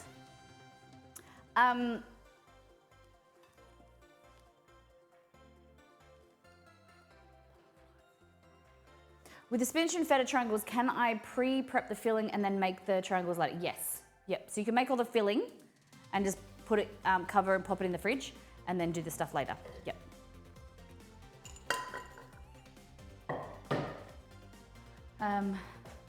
It's super easy. And then like sometimes I make more filling because it's really good to like stir through omelette as well. Jeebus, thank you so much for that 3 months. Tier 1 for 3 months in advance. That's what I like to see. Thank you for knowing you're going to be around and doing 3 months in a row. It's going to be amazing. Thank you very much. Fabulous. Guys, thank you for the fun ideas of doing budget week. We made it our own. We made it a little bit different because I was always hesitant of doing like, you know, if you gave me $50 to go to the grocery store to buy ingredients for $50, like that would be hard and not very fun for me. But being able to make it my own and use the ingredients that I had in the pantry and then using a portion of them, that worked. To break it down like this so you can see how, you know, having soy sauce, pantry ingredients as condiments, once you buy them, you'll be able to make a lot of ingredients, a lot of recipes with them. And yeah, I thought we made some really great food this week. I think the amount per portion thing went down really well. Yeah. And I'm very excited for you guys to have this because I really think a lot of people would like this udon noodle dish, the peanut butter noodles. Yeah, everyone should have some regular staples they have in their pantry. Yeah. All right. And if you don't, it's something to work towards because, you know, be able to buy herbs, spices, condiments will really level up. It's a great way, like spice mixes are a great way of leveling up your food on a budget. You know, just making chicken and vegetables more flavorful is just adding some spices. And it doesn't really add many calories either. Yes, I'll definitely be seeing some more challenge weeks in the future. Yeah, we'll probably do, I'm thinking of doing a whole month dairy free. That it would be a massive challenge for me to go dairy free. A week is okay, but a month is a challenge. They can be really hard, but it's good. It's a good challenge. We've been vegetarian for a month. We've been gluten free for a month. We've done a few things like that. And there is a fantastic guide in First Things First. Definitely, that's a great thing to mention, Grumpy Gamer. If you're wanting to know what to stock up on and have in your pantry as staples, grab our book or our ebook, First Things First. It'll tell you basic equipment, pantry staples, things that I recommend that are non-perishable, things to put in your freezer, and then things to stock up on in your fridge. You know, things that will save you money. You can make a variety of amazing foods. The idea started when we were going through COVID. And remember when we were going into lockdown, we didn't know how long we would be in there. And we needed to do, like we were told in our state, we were told to do a grocery order for like a month. Of like, you don't know, you want to prepare and have like a month of food in your house. So that's the reason Exceed and I wrote First Things First. It was gonna be a full page, like a 2 to 4 page document that we give out to our community. and we made it, originally it was pay as you feel. So heaps of people picked it up for free, and some people paid $1, $2, $10, and then it ended up being a 100-page document in the end. So it's basically like simple recipes, things that, you know, if we ever do go into lockdown again, or something that like your everyday food cooking, and the those of you who are learning, it's the basic guide to getting you started in the kitchen. Another stream was talking about what an amazing thing this week challenge was and how well you were explaining X. Really? Really? Someone said that? That's really cool. Who said that? That's really cool. I love that. Aw, that's really lovely. Oh, Edith Dads. Cool. I really appreciate that. Well, please give them some love and thank you for me. It's been really fun, and I'm definitely keen to do more of it. The ideas like this, what you guys want, what you guys are looking for, throw me suggestions, throw me ideas, because they give, you know, I'm not very creative sometimes, and I just make what I feel like. But if I can serve you and I can help you out with what to plan for your family's meals and suggestions, let me know. I know I appreciate the messages about the organization. I'm going to talk to Exceed about them, about like how I organize my pantry and my spices and things, and we might be able to do a stream getting organized and kind of going through my pantry and showing you what I have. And because I have stuff that I use all of the time. Then I have stuff that I bought once, maybe used once, and haven't used the rest of it, and they're just kind of there. I'm very fortunate to be able to have things on hand so that if I need to make a cake, or if I need to make, like I have dried fruit and things all the time. If I run out of sesame seeds, I buy it straight away. Even though I don't need it for that week, I'll buy it again because I know that I'll need it eventually. And I'll just kind of explain my process of food ordering and budgeting. We'll go from there. All right. All right, all right, all right. So I just grab something like this. I reuse these quite often. They're just shower caps. You can get them from eBay for like a pack of 1,000. And then I use them quite often, 2 or 3 times. Depends if they don't get wet or dirty. And they just go like that. And they're great covers. You can buy just reusable ones. I use them as well for my bread. And I just put them in the washing machine. They're really easy. Or just wash them out. Really simple and easy rather than cling wrap. Fabulous.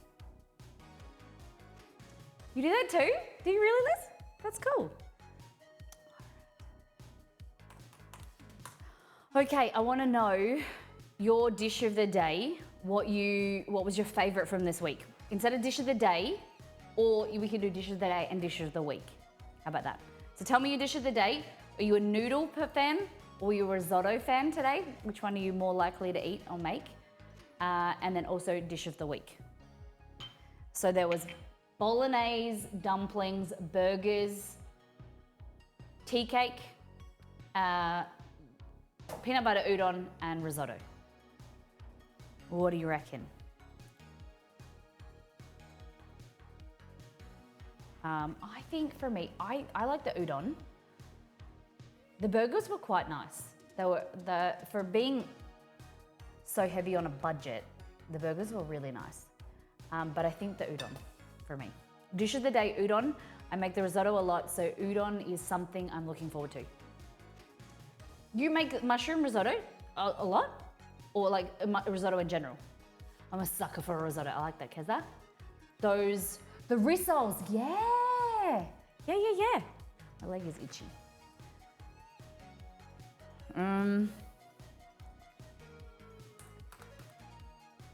Alrighty.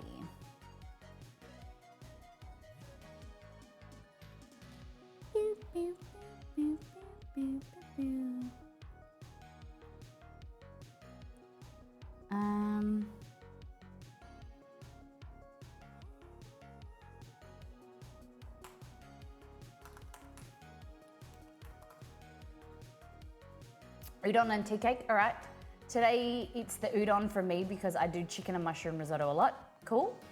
You could totally sub the udon for homemade hand-pulled noodles. Yeah, definitely could. Or just store-bought ramen, other noodles you like. It's really versatile.